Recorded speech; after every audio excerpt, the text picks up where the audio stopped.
Hello, ladies and gentlemen, boys and girls, hello from everybody all around the world. Welcome to another episode of The Watch Your Boy. With me, your host, Jean-Luc Welch. Make some noise. Yes, sir, clap it up. Get excited wherever you are. We are back on this Friday afternoon for a championship round edition of the hottest show in all the globe. Thank you so much for tuning in. Thank you so much for listening. We got fights to talk about. We got shows to cover. We got things to do. And we got drama to unfold. Because my gosh, just in the last couple hours, major news is broken in the sports world, specifically surrounding the world of Gervonta Davis. Shocking all and now concerned, more so doubt, real doubt in the words or in the realm of the prospect for the fight with Lamont Roach, and more importantly, an outright despicable sentiment going through right now in terms of what's going on with Tank Davis, essentially domestic violence. Oh my gosh, again, we're going to talk about it, and we'll break it down also. And again, Hamza Chavez, Edgar Berlanga, talk about that. The Ring 3 card, talk about that. Devin Haney versus Ryan Owens Jr., all of a sudden, they balling in the back. Everything's going awry. Everything's going insane, and we're going to talk about it all with you today. So thank you for tuning in. Thank you for listening. I already see y'all in the chat. Al Booga, what's good with you? How you doing? Thanks for showing up and tuning in. Sergey, hold on, wait a minute. Let me do a separate one. Sergey, what's up, man? How you doing? Thank you for tuning into the show. So glad to see you. I'm doing great.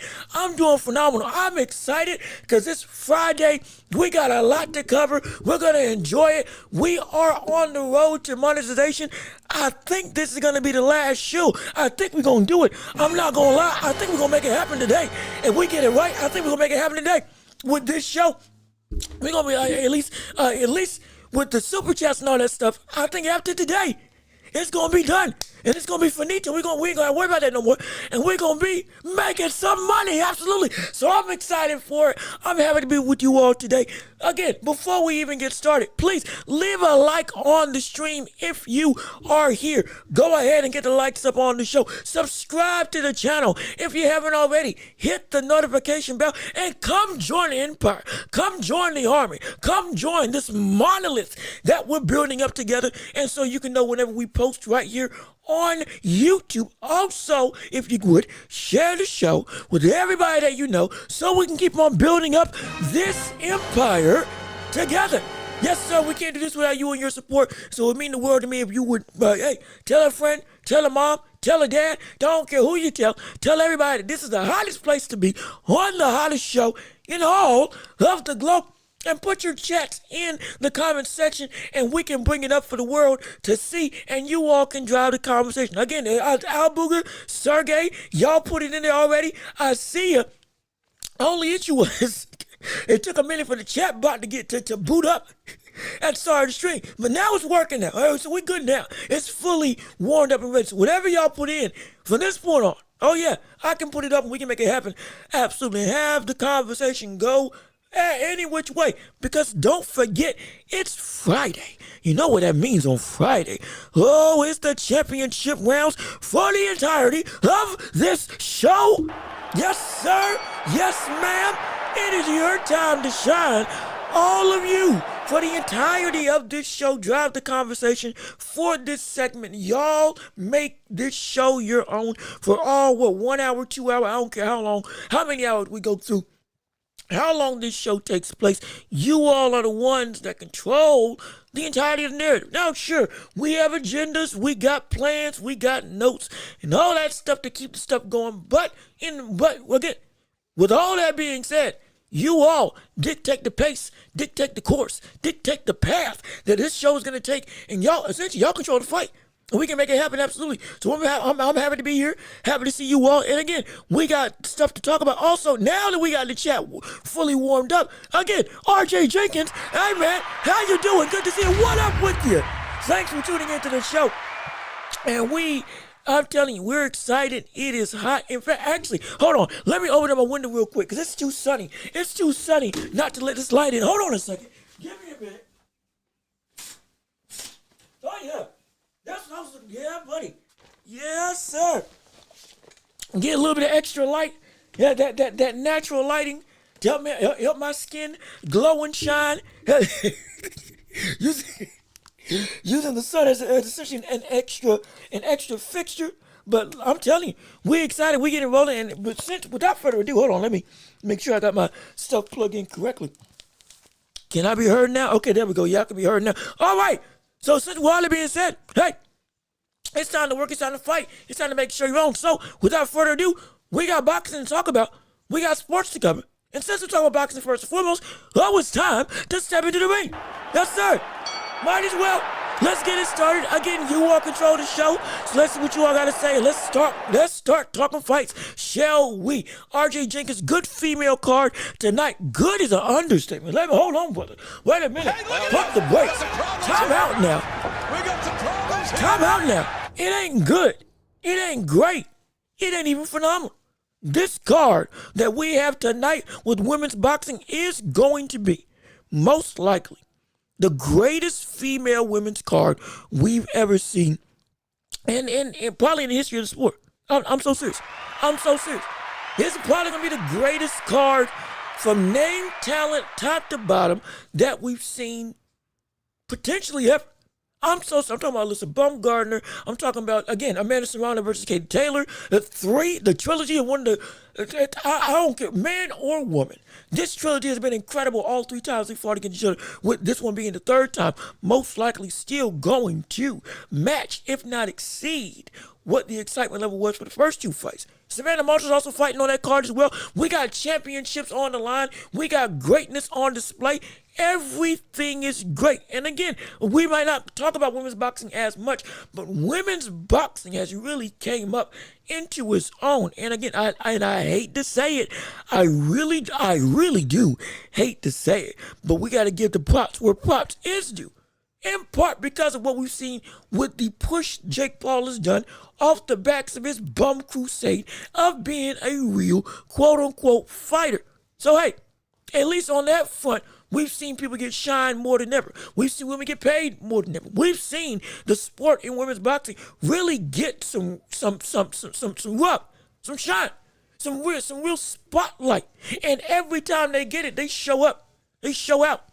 Again, the only thing I wish Clarissa Shields was on this card as well for the heavyweight fight that she's going to have later on in the year. I wish that was on this card too, because that would have been just even more icing on the cake.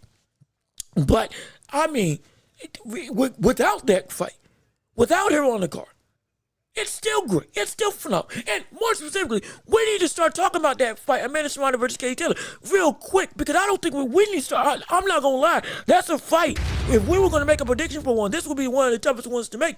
If we're going to do it, because with that first and second fight, incredibly hotly contested, tight-knit and incredibly close, nip and tuck, absolute brawl, barn burner of a display, both talents out, specifically in that second fight that was on the undercard of Tyson versus Paul, which again, that fight sucked, but everything else on that card was great for the most part, with Amanda Serrano and Katie Taylor stealing the show. Now, I feel that Serrano won. I'm going to be real. I feel that Serrano should have won. I feel she should have won. I feel she won the first time.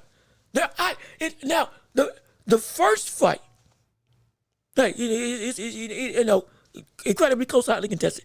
But that second fight, though, As much as an even better award as it was, Serrano won that thing. She won that thing, I'm not going to say going away, but she won that thing pretty handedly. And should have won that thing handedly. But after round 7, honestly.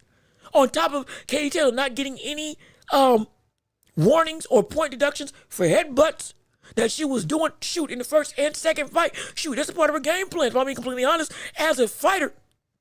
And I mean, she gets away with it a lot. So much. And I don't understand why. But if they can mitigate that, I think Serrano's gonna get her just due this time. I think so. Now I am gonna say, Serrano might have to just put her down. It might have to be with how tough both of these people are and how close it's been on the side of Amanda Serrano. She might have to put her down to solidify a victory. Because she can put on the same performance that she did in the second fight, which, again, was definitely enough to win in my opinion. But because we know how judging goes, because we know how things can get skewed, viewpoints can be different from judge to judge, work can be diminished on the side of certain opinions when it comes to the scores card. She might have to knock her down. I think she's gonna have to knock. Now she can. As tough as Katie Taylor is, she can. My gosh, she can. But it's gonna be a work. It's gonna be a work. And she also can't caught on her. She also cannot get caught, unlike in the first two fights, with getting overwhelmed at times with the volume of Katie Taylor. Because again, Katie Taylor, part of the reason why she was winning, because she was landing a flurry of 1-2 combinations every single time she would get on the inside. Now, Amanda Serrano would land better, harder shots, better shot placement, but it was still Katie Taylor coming forward with going boom, boom, boom, boom, boom. It's somewhat of a Pacquiao-esque type of style, at least in that fight, or type of offensive approach. It was catching the eyes of the judges. So Serrano gotta make sure she don't fall into that trap. And instead, she backs out. Do what she did in the middle rounds of that fight. Start looking for counters. Pull her in away. When Katie Taylor comes in, lean back. Land that chuck hook straight right down the middle. Walk her down. But then, do it in a way in Benavidez and use slight head movement just to stay just out of range. To just slip and then immediately counter. Immediately counter. And go to the body earlier. Please, go to the body earlier. And it'll help you out immensely if you're Amanda Serrano. Because she got some phenomenal body shots. Phenomenal body shots. I think she's going to take it this time. I don't know though. I think she's going to take it. I'm picking her to win. But I'm telling you, she might have to knock this woman down. She might have to knock Katie Taylor down to do it. Because it might be, if it goes 12, 10, 12, however long, hopefully it's 12 rounds, 3 minutes, instead of this stupid 10 round, 2 minute stuff. Give them their just due to fight like the men. Because they go to war every day, every time. It's great. It's phenomenal. There's no reason why this shouldn't be just a full-blown, straight-up, regular fight. Because they've shown, brother, they're like that. I'd love to see them go 15. My gosh, they're just great warriors. But again, I digress. Amanda Serrano, I'm picking to win tonight. That card is tonight, right? Yeah, it's tonight. And we're going to have to see if she can put her down in terms of put Katie Taylor down. Because if it goes the distance, I am scared that she is not going to get the right end of the stick once all things are said and done. If she puts on a similar performance that she did in the last fight, in the second fight that she had against Katie Taylor on the Jake Paul card. But either way, my gosh, it's going to be incredible. I can't wait to see it. And it's going to be on Netflix, so everybody can tune in to that fight. It's going to be great. It's going to be phenomenal. But let me see what you all got to say. I don't want to waste time. Let's see. Serrano got robbed both times. I can't call it a robbery because it was an incredibly close affair in both instances. But it was the wrong decision. It was the wrong decision. Not a robbery, though, because again, you could make an argument for Katie Taylor. It was an incredibly competitive display. It was, both times, Fight of the Year contender in all of boxing. So, no, I can't call it a robbery, but I can say it was absolutely the wrong decision. At least that second fight, definitively, at least for me. But let me see. She would have to stop Katie Taylor. I don't know if she can. I don't know if she can. If the first two wars or anything, but I don't know if she can. I don't think Katie can top Serrano. I don't think Katie can stop Serrano. And I don't think Serrano can stop Katie Taylor. Though Serrano has been routinely a menace of a puncher. What she got? She got what, 42 wins? Is it like 38, 36 knockouts? Something along those lines. One of the heavier handed punchers in all of boxing today. Like her style and power, it speaks for itself. But it's been two wars and she rocked her. Serrano rocked Katie, but couldn't put her down. She couldn't put her down. And so shoot, man, I do not know. I legitimately do not know what is going to happen in this fight. I think we're going to see the likes of Serrano win. But again, it's so competitive. It could be a draw for all of them. By the time the cards are done, it could be a draw. It could be an outright draw. Point blank, period. It could be a draw. And if so, hey, give us a fourth fight. In the words of Kevin Owens and Sami Zayn, fight forever, doggone it. Fight forever. Keep on running the back, because it's always entertaining. Always entertaining. Let me see. MS, what's good with you, MS? How you doing? Good to see you. Thank you so much for tuning in to the show on today, on this Friday afternoon. Let me see. Salute, man. Salute to you as well. I'm concerned that Zepeda's reach, because of long, widespread on legs, can overwhelm Shakur if he keeps his distance. Do you see any potential issues with that advantage? Okay, hold on. Let me read this again. I'm concerned that Zepeda's reach, because of long, widespread legs in arms. If Shakur keeps... See, the struggle is Shakur's going to try to keep him at distance. However, it's not the reach that makes it relentless, though it does help, absolutely. It's the footwork and pressure. That's what really is concerning. Because, see, Zepeda doesn't need reach because he's going to be right there. Now, I touched on that, but I'm going to expound on that. Let me read these other chats real quick, and I'm going to expound on that point later. But the reach isn't the biggest thing for why Shakur should be in trouble for this fight or be concerned for this fight. It's the feet of Zepeda that won't stop moving. That's going to give Shakur a whole bunch of trouble. Absolutely. Let me see. Young Guns, what's going with you? How you doing? Good to see you. Thanks so much for tuning in to the show. Let me see what you got to say. I believe women should get their biscuits. You get the biscuits in the oven and your buns in the bed. And I'm not against people making money, though. Just not for me. And like, here's the thing. Women in boxing are incredible. Women are incredible, just in general. They're phenomenal. They do and are so capable of insane feats, just like men. And in the boxing world specifically, if you can go to war, you can go to war. I don't care who you are. I don't care what you do. I don't care if you're a man or woman. If you're great, be great. And at this point in time, unlike what we've seen with a lot of men's fights, we're never disappointed with Katie Taylor. We're never disappointed with Amanda Serrano. They give you the pinnacle of excellence when it comes to this sport and in and outside of the ring, as do many women in all walks of life and all walks of facets and or outside of the home. It relegated them to just, so traditional. And a little bit of bygone age.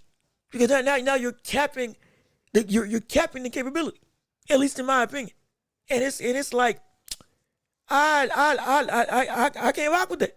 Because I know, like with anybody, you give them a shot to be great, most people, men or women, they'll take advantage of it. And these women have continually showed us the best of boxing, the best of this sport, the best that life has to offer when it comes to pushing yourself to the limit. It is turning into one of the greatest trilogies that we've seen in women's boxing history. One of the great rivalries that's going to be talked about for years and years to come. Hotly contested, hotly debated, moving women forward to having the ability to make more money. Making it so that they get respect and more opportunities in limelight to show their stuff, to be a big marquee.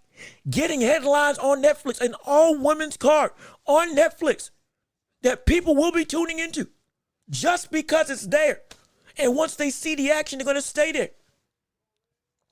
Making a bigger market for them to grow, flourish, and shine. This is wonderful. It's beautiful. I'm telling you, man, once you give women a platform to be something great, they will be great. They will. And they're showing it right now. So again, with all due respect, I can't rock with it. I want to see them. I want to see them work like they work.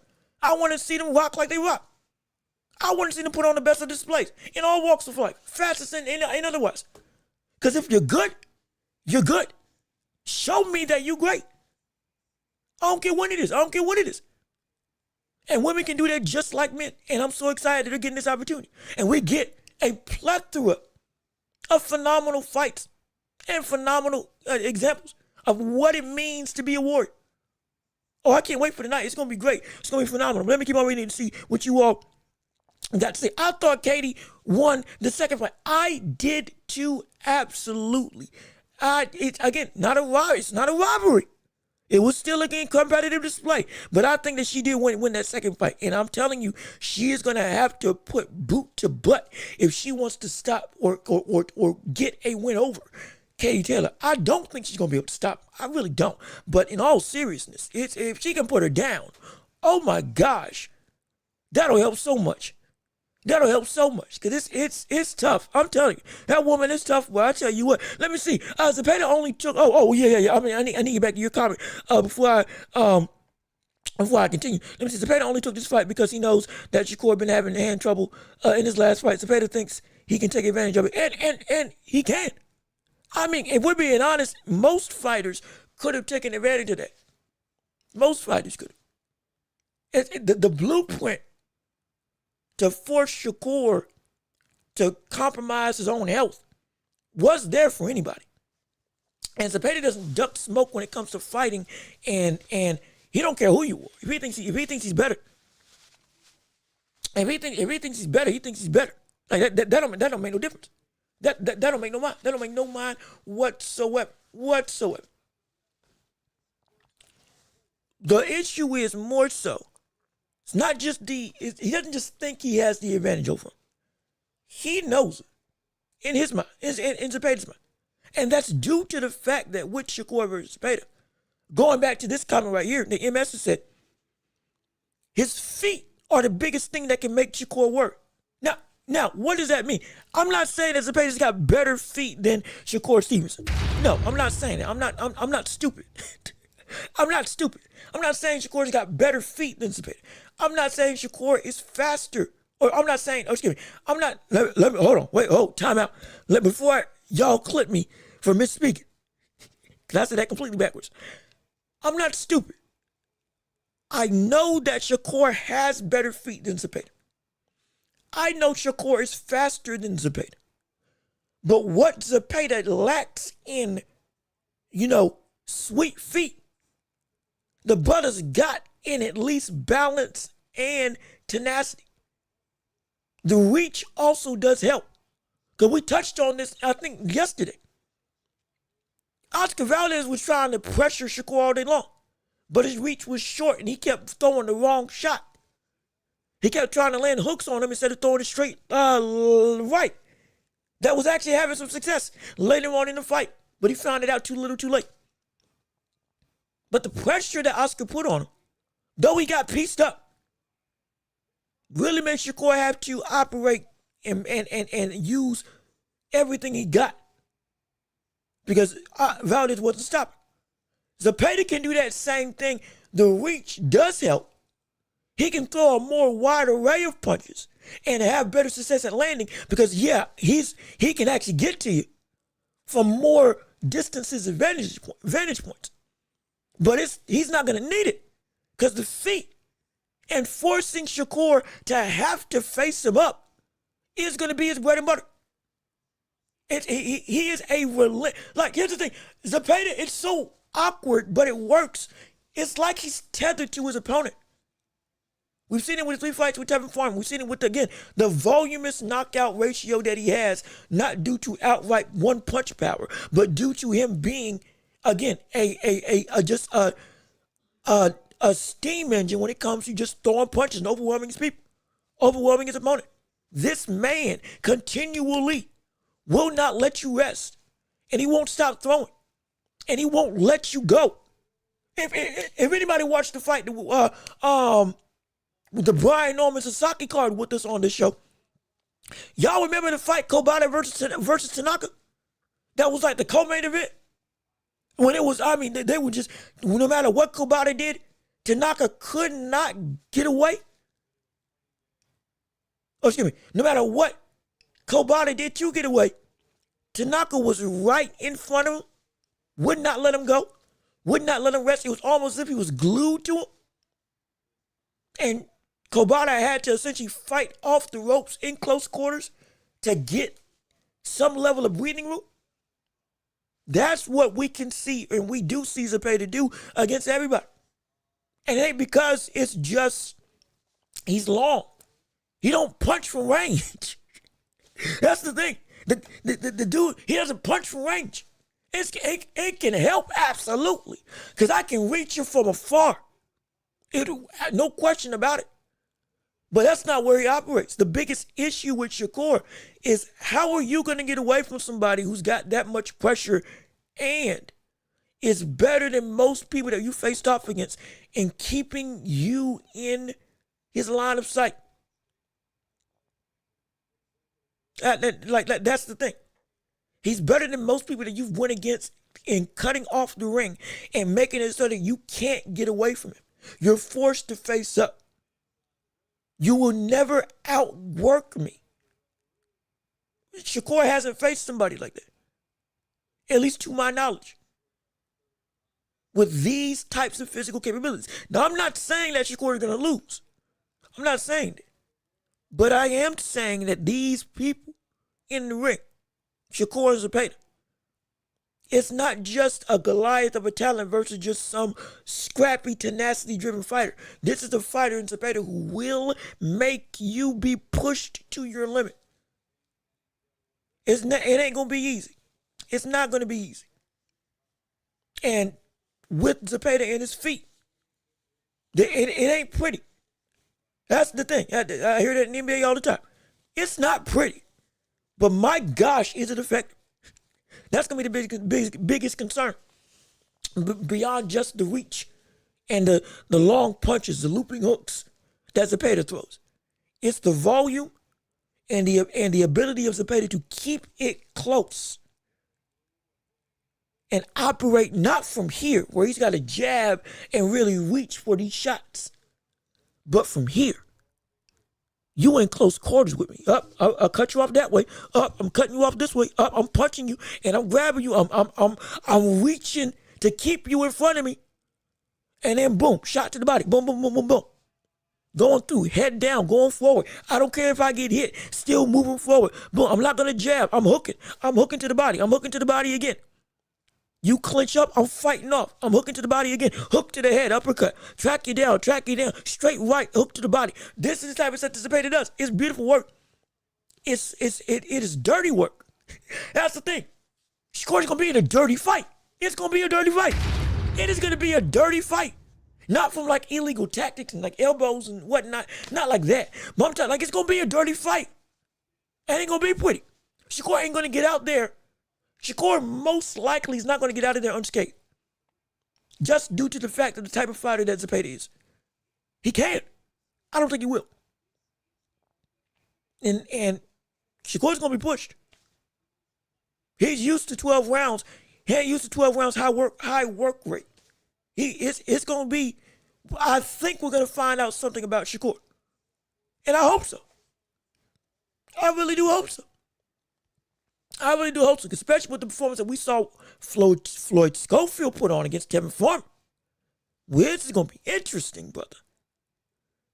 As a matchup that we now are even more clamoring to see that is going to be, in terms of this fight with Zepeda, probably the bow that makes that fight with Schofield happen. Because it was going to be the fight with Tank if Shakur beat Zepeda. However, now, that is completely out the question. Hey, for reasons we're getting ready to get into right now, which again, smooth segue if I may add, but my gosh, this is, oh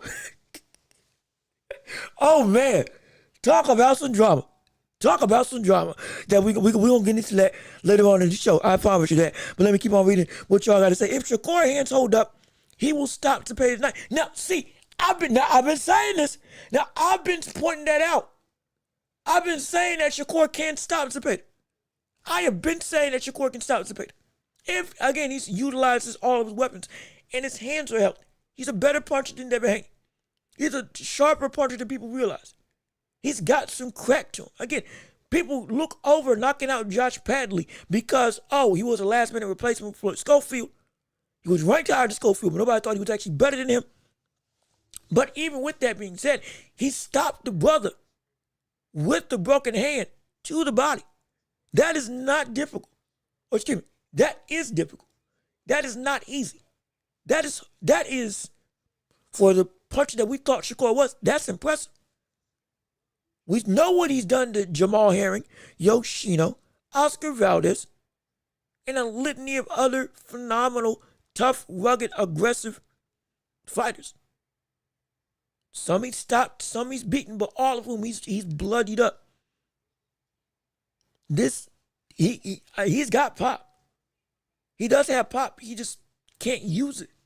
I'm not saying he's the greatest puncher in the world, but he's a big kid with a big frame and with shots that deceptively sting. And once he gets his countering really going, he can put you out.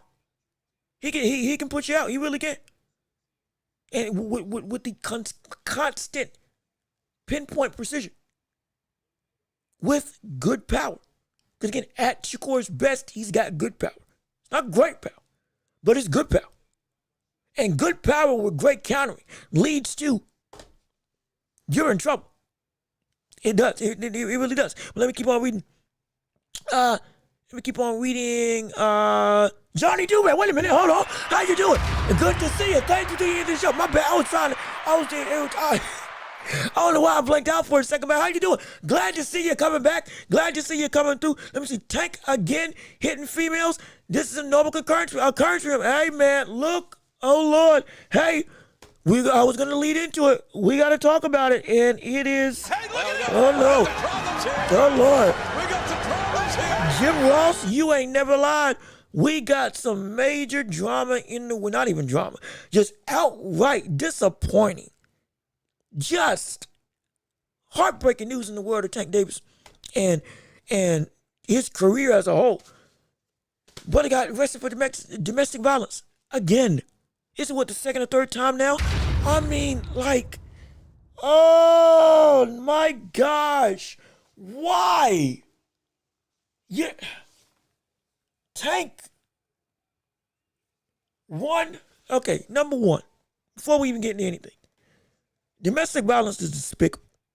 Domestic violence is horrible. It is decrepit. It is outright.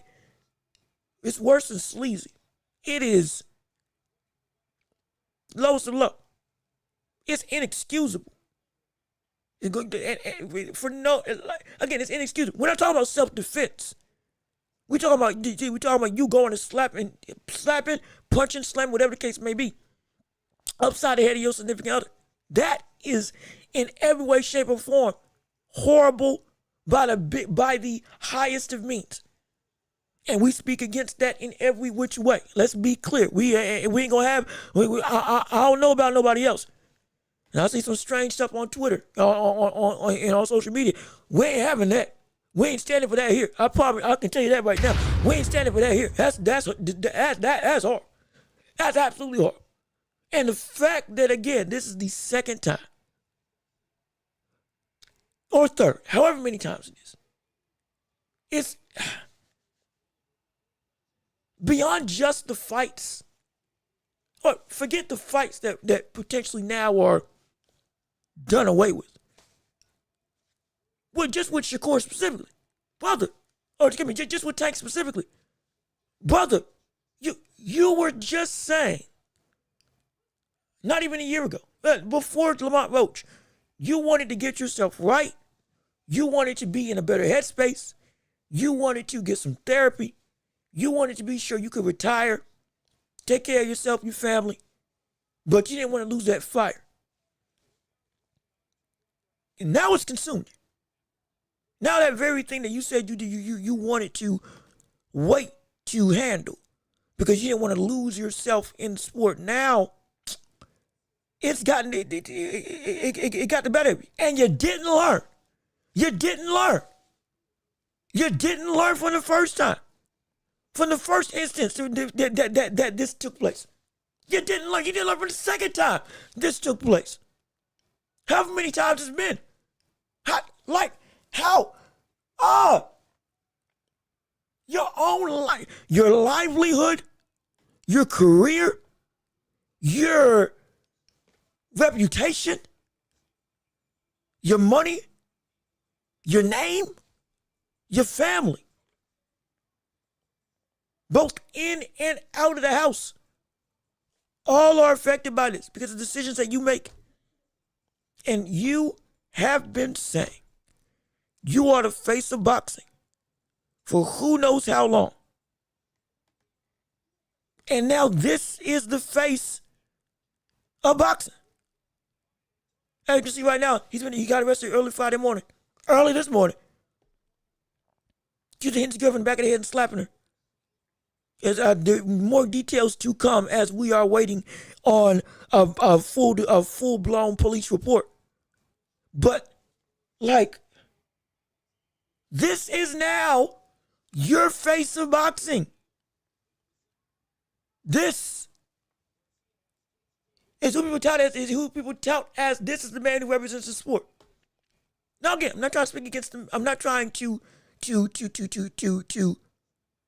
go some type of way, but we gotta call it like we see it, brother. You cannot do this. You can't do this, brother.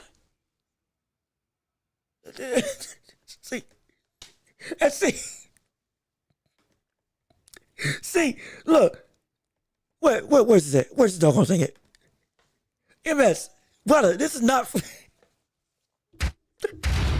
Brother, this is no. This is not a laughing matter. This is not a laughing matter. This is not a laughing matter at all. This is serious. You crazy. You out of pocket for that. Hey, brother. Hey, man. Hey, MS. Hey, brother. You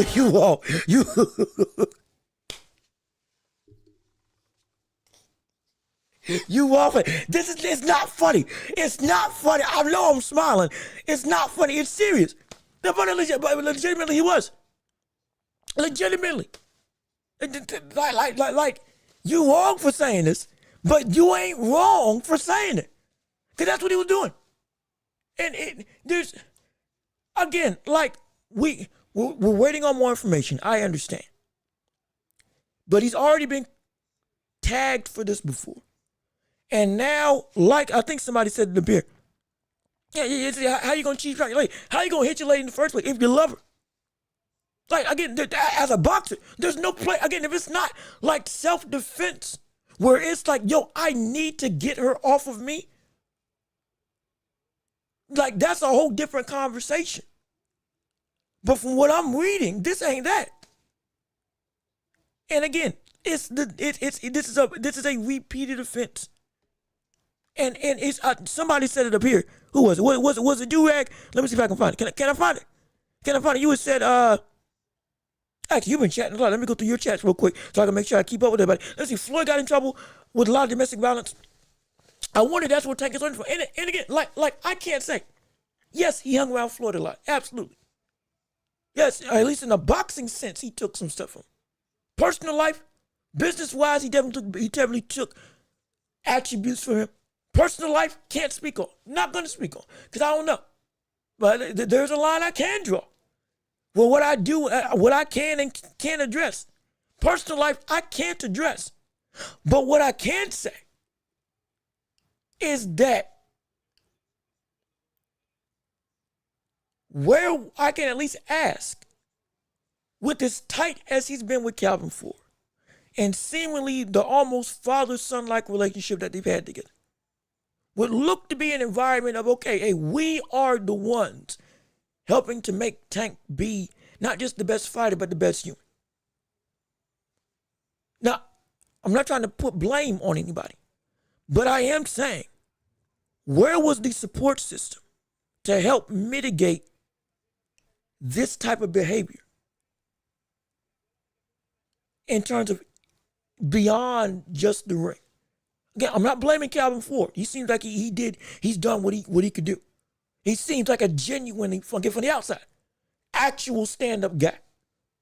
Actually cares about Tank. Actually cares about wanting to the best for him, not just with the fight, but beyond.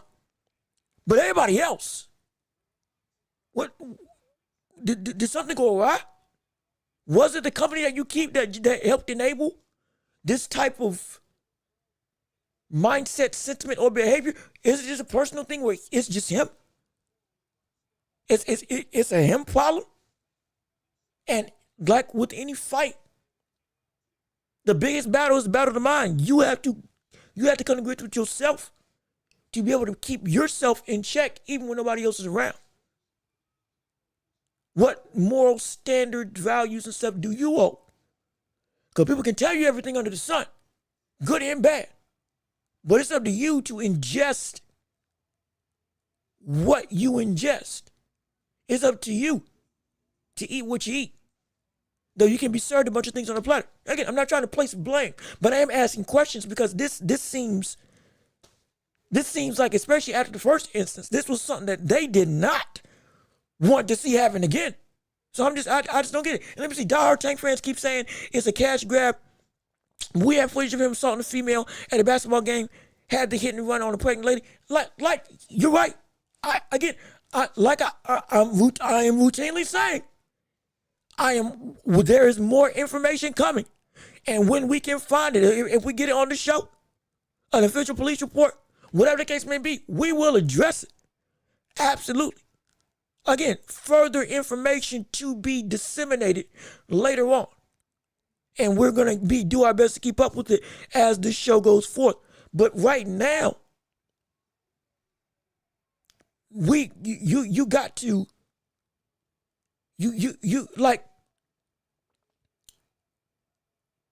you have to take stuff in all seriousness. We've seen instances where, yeah, cash grabs, women have lied, men have lied about being abused and all this stuff. And they got money and boom, whatever. That's wrong. It's happening. I'm not saying that this is the case. I'm not saying that that's the case in this situation. I'm saying we from what we know right now, at least with the track record, it ain't looking good. It's not looking good at all. And if he gets convicted and it's real, like real, it's going to be jail time. And I don't think he's getting out. I don't know. He might not get bail. He might not be fighting for 3, 5, could be even 8 years. Hypothetically, depending on how severe the case may be. And it's like, it's so disappointing. It's so disappointing. Went to jail a couple years ago. I mean, the patterns are there. And like I said, I'm not trying to assume, but patterns have been there. This stuff has happened before. And this man is shooting, like I keep saying, he's shooting himself in the foot with idiotic sentiments, both in legacy and in personal life. Again, I'm not trying to act like I know the man. We are still waiting for more information on the whole situation, absolutely. But if this is all real, And with a repeat of what's happened before, with Tank going to jail because of domestic abuse, a second time. I mean, like, there's no defending it. There's no defending that. I'm telling you. And Tank has all yes men around him. And to some degree, you're right. Again, Calvin Ford and media and camp can't speak on that because they seem like they're doing the stuff. Everybody else, though, I mean, it makes you question things that you don't want to question about a man, let alone beyond the future in the sport. Because we keep everything in sport, in ring, in the four corners of the squared circle. We don't deal with outside, not on this show, we don't deal with outside drama. We don't deal with all the what chains did somebody wear, what fashion somebody got, all this jawing and rah-rah and all this stuff. To an extent, we talk about it. We don't deal with most things that are not dealt with inside of the fight game. Personal life is personal life. If it is a factor that can affect the fight itself, we discuss it. But beyond that, unless it's a real serious thing, we don't touch it.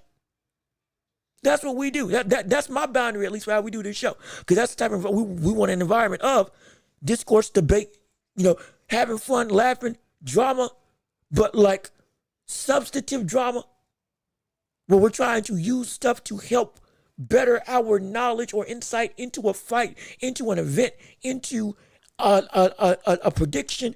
All this, everything we try to do on the show is substantive. It has to come back to what does this mean to the fight itself or the landscape of the sport as a whole.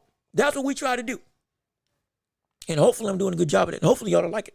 But regardless of which, this is one of those situations where, brother, this is beyond it. This could actively be a career ender. Because now, let's talk about beyond boxing. We're looking at a situation where this brother, if he goes to jail, with how he's already talked about retirement, he might be done. That might be it. Ain't no coming back. Genuine. He could say, I got my money. I'm done. This could prematurely end the career of Tank Davis outright. And he just says, you know what? Hey, I'm in jail. I got too much stuff going on. I'm done with boxing. Forget this. Forget it. He could genuinely say that.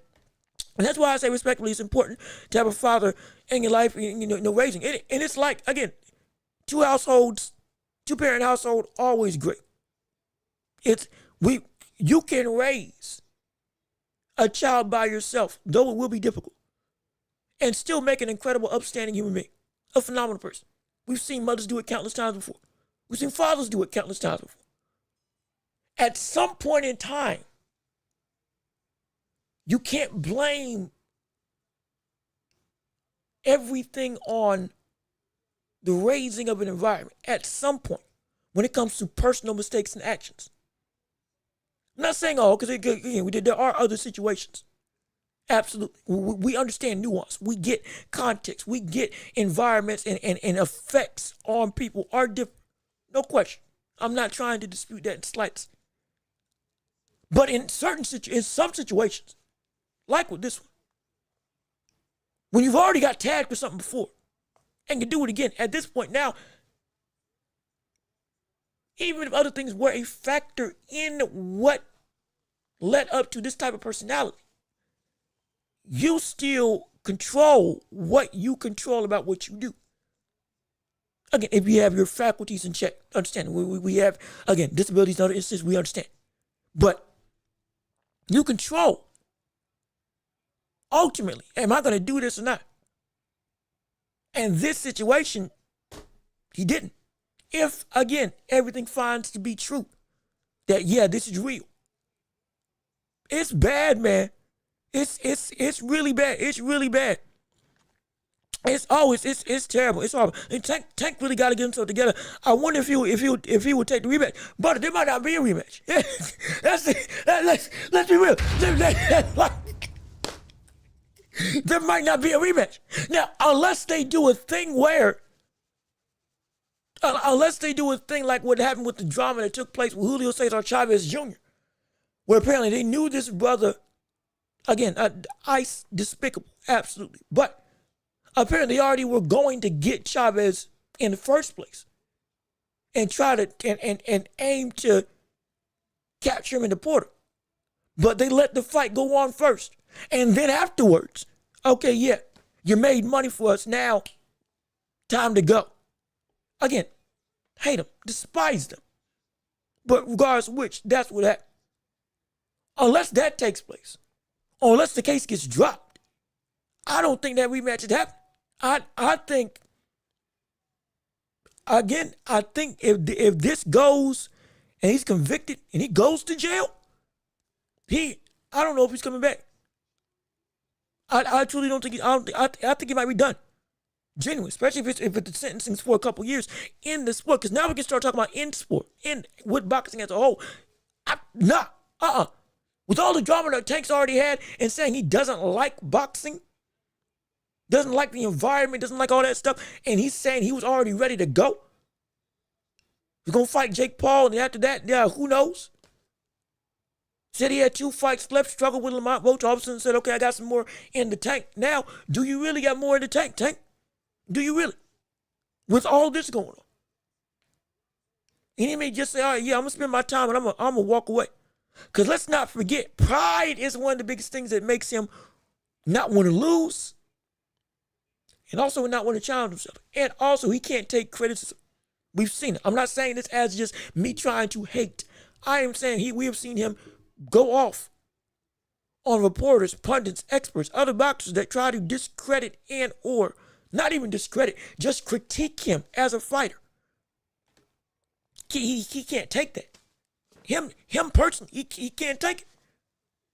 And so because of that, do you already see his own fan base jumping ship? You do. You already see his fan base jumping ship with who Tank is as a figure, as an entity, as a monolith in the fixture of this sport. Yeah, you can go check. You can go check Twitter right now.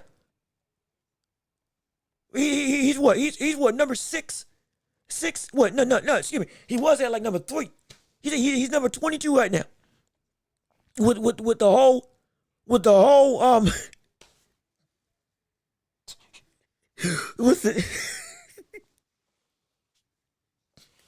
I'm sorry. Look, again, it's not a laughing matter, but I do gotta say, Twitter is a funny place. Because this is hilarious. I'm sorry. This is hilarious. This is funny. I'm sorry. Hey, this is funny. I can't lie. This is funny. This. But he ain't wrong. He got more. He got more mugshots than title defenses. I think he got more mugshots than actual titles. Period. It's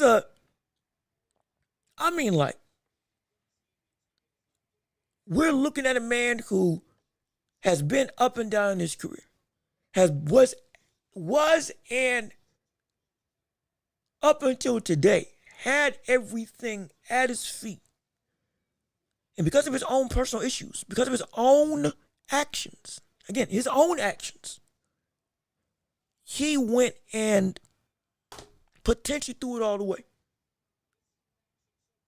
Cachet's going down. This ain't, again, mind you, this ain't Tyson. Tyson went to jail, came back, everybody still wants to see him. If Tank comes back after this whole debacle, everybody's still going to want to see him. Sure. But it ain't going to be to that degree. It ain't going to be to that spectacle. Now, if he garners back, okay, hey, props to him. Great. But I don't know if his pride is going to be able to take what this instance is going to do. Or he could just not care. That's nothing. He could just not care. He could just not care at all. He'd be like, whatever. Genuine. Again, I don't know the person. I can only judge it by the action. I can only critique it, criticize it, talk about it from the outside in. So I'm not talking like I know Tank. I'm not talking like I'm inside his head. I'm not talking like I'm some guru that knows all the ins and outs. I ain't got no inside sources. I ain't got no inside information. I'm just like with y'all. I'm talking about what I can talk about. And hopefully I'm sounding as informed as I can. And hopefully you feel there's some validity. But it's another shot in the foot of a great fighter that could, I really feel, genuinely, this could derail this man's career. Because he's in his prime right now. He goes to jail 2 or 3 years. 4. He's 30. Well, that's 34. He's almost out of his prime. When his fighting style is predicated on not just IQ but reaction time. That goes away. All of a sudden, he as a fighter diminishes. Wasting away at your ability to use all of your potential while you're at the best you can be right now. And to think all of this, and there's still no legacy to talk about. With Tank, there's not even a legacy to go back and say, hey man, I hate this. I hate that he might not fight again because he has done so much. We can't even say that. Did we not talk about, on so many instances, legacy being an issue for Tank? What do you leave once you leave the sport? Regardless of what takes you out the sport, you still got a legacy that people gonna remember. But if you ain't got one, then it's gonna be it's gonna be the biggest stuff. It's gonna be what the people choose to remember, and they'll remember. Hey, he has some pop, but substance ain't really there. If this does spell the beginning of the end for Tank Davis, genuinely, it can be bad. And there's no legacy to leave behind. I hate it. There's no legacy to leave behind. He's 30. He's already in jail. I'd like to hear more. I'd like to hear some more because I'm pretty sure Tank Judge from Board said, I better not see you back here. If that's the case and he gets the same buzzer, yeah, he might be cooked. He might be cooked. He might go on and set some plates out. Get some macaroni and cheese, collard greens, oxtail, jerk chicken, curry chicken, bacon infused rolls, sweet potato pie, pecan pie. Go on, invite the family over. Invite your neighbors over. Because this dish is done. This brother is cooked. If that's the case. This cat, what did he do? This brother, like in baseball, he is out of here. This brother's gone. This brother's out of here. If that is indeed the case, but let me keep on reading. Oh, for sure. What's good with you, for sure? How you doing? Good to see you. Thanks so much for tuning in to this show. Tired of Tank already? It's not like he ever gonna fight anyone who could legit test him anyways. So if he goes to jail, retires, no loss for Rockman. You see this type of sentiment. Fans are now gonna start waking up and saying, what did this brother actually do? Because now, when the knockouts stop, what is it that you do? Deontay Wilder was a world beater, but when the knockouts stopped, what was it that he's remembered for? Not the KO streak, not the 10 title defenses. He is known widely. Lost to Fury. You gave him a great war. And then, you were never really a great fighter. In terms of, you really only relied on your physical stuff and you had nothing else to the table. And now everybody's saying, hey, yeah, go on and wrap it up.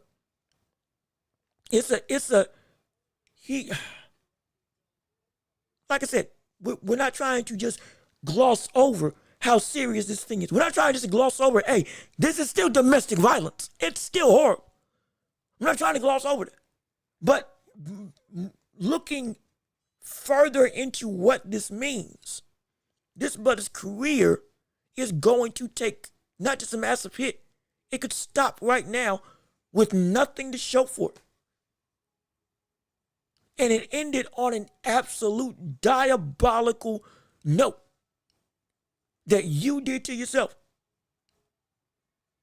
And it's horrible. It's so terrible. And it's just the least you could have done, if this is how it's going to end, was to fight and give us a legacy to leave behind. To say, okay, hey, he did horrible stuff. Absolutely. But it's a shame because he had done this, and this. Hate to see a great fighter go down like this, but he deserves to go down. If, in fact, all of this is true. Now it's just, dang. Tank's gone. And deserves to be gone, if it's real. Well, on to the next one. That's what it's going to be. Because there's no hole that Tank is going to leave behind. There's no void that Tank is going to lose. There is no empty space that Tank is going to leave. Because boxing has moved on.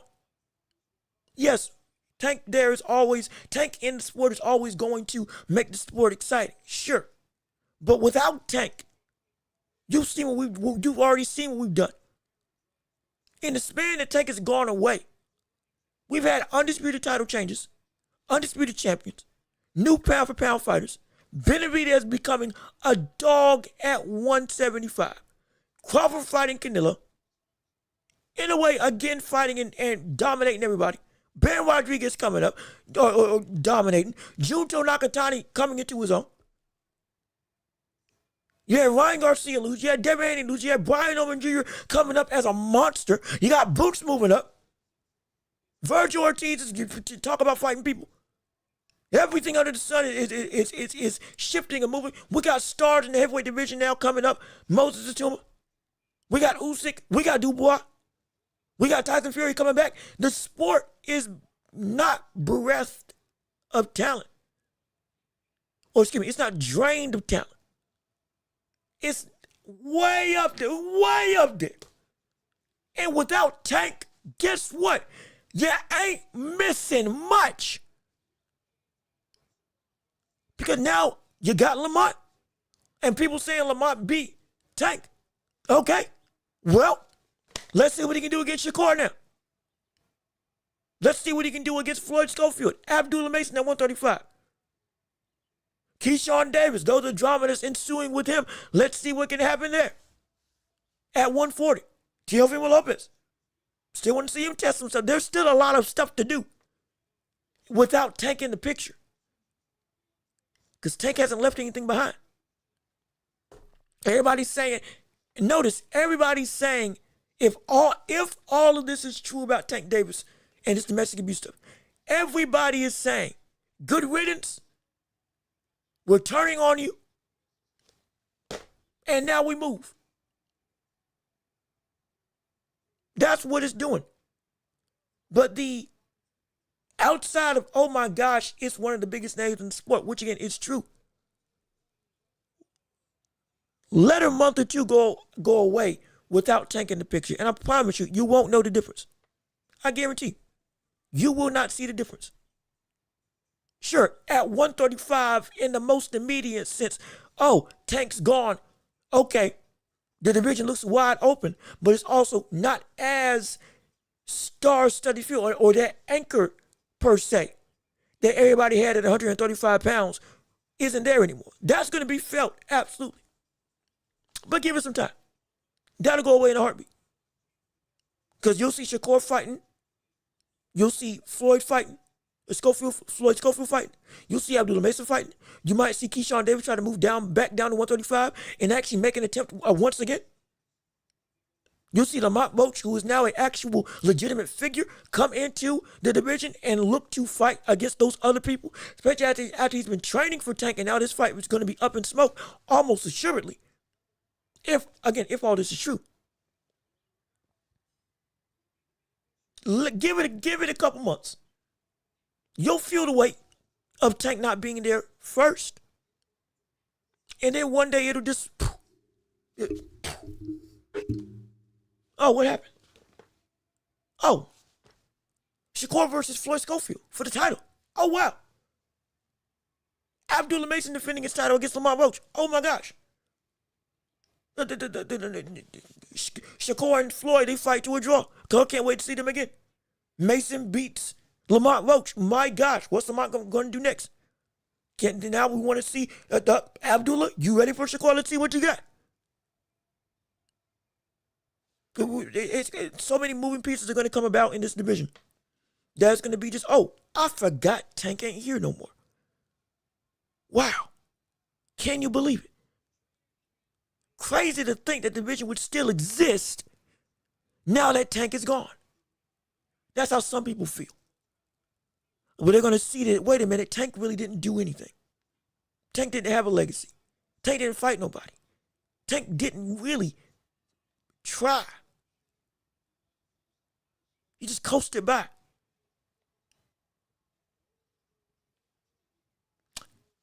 And also, this makes sure that Jake Paul, if that fight with Tank and Jake was actually going to happen, guess what?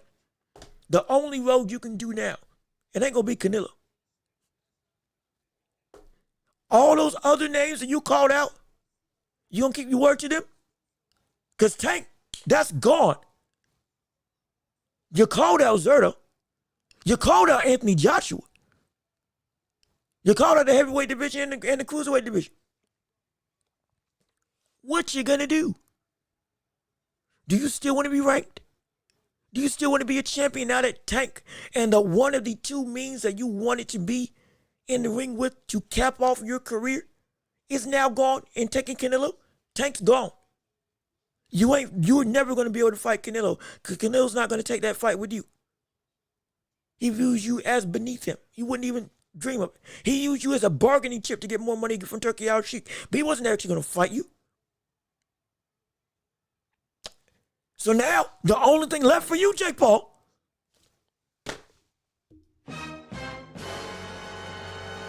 bring on Anthony Joshua. Bring on Zerto. Bring on Badu Jack.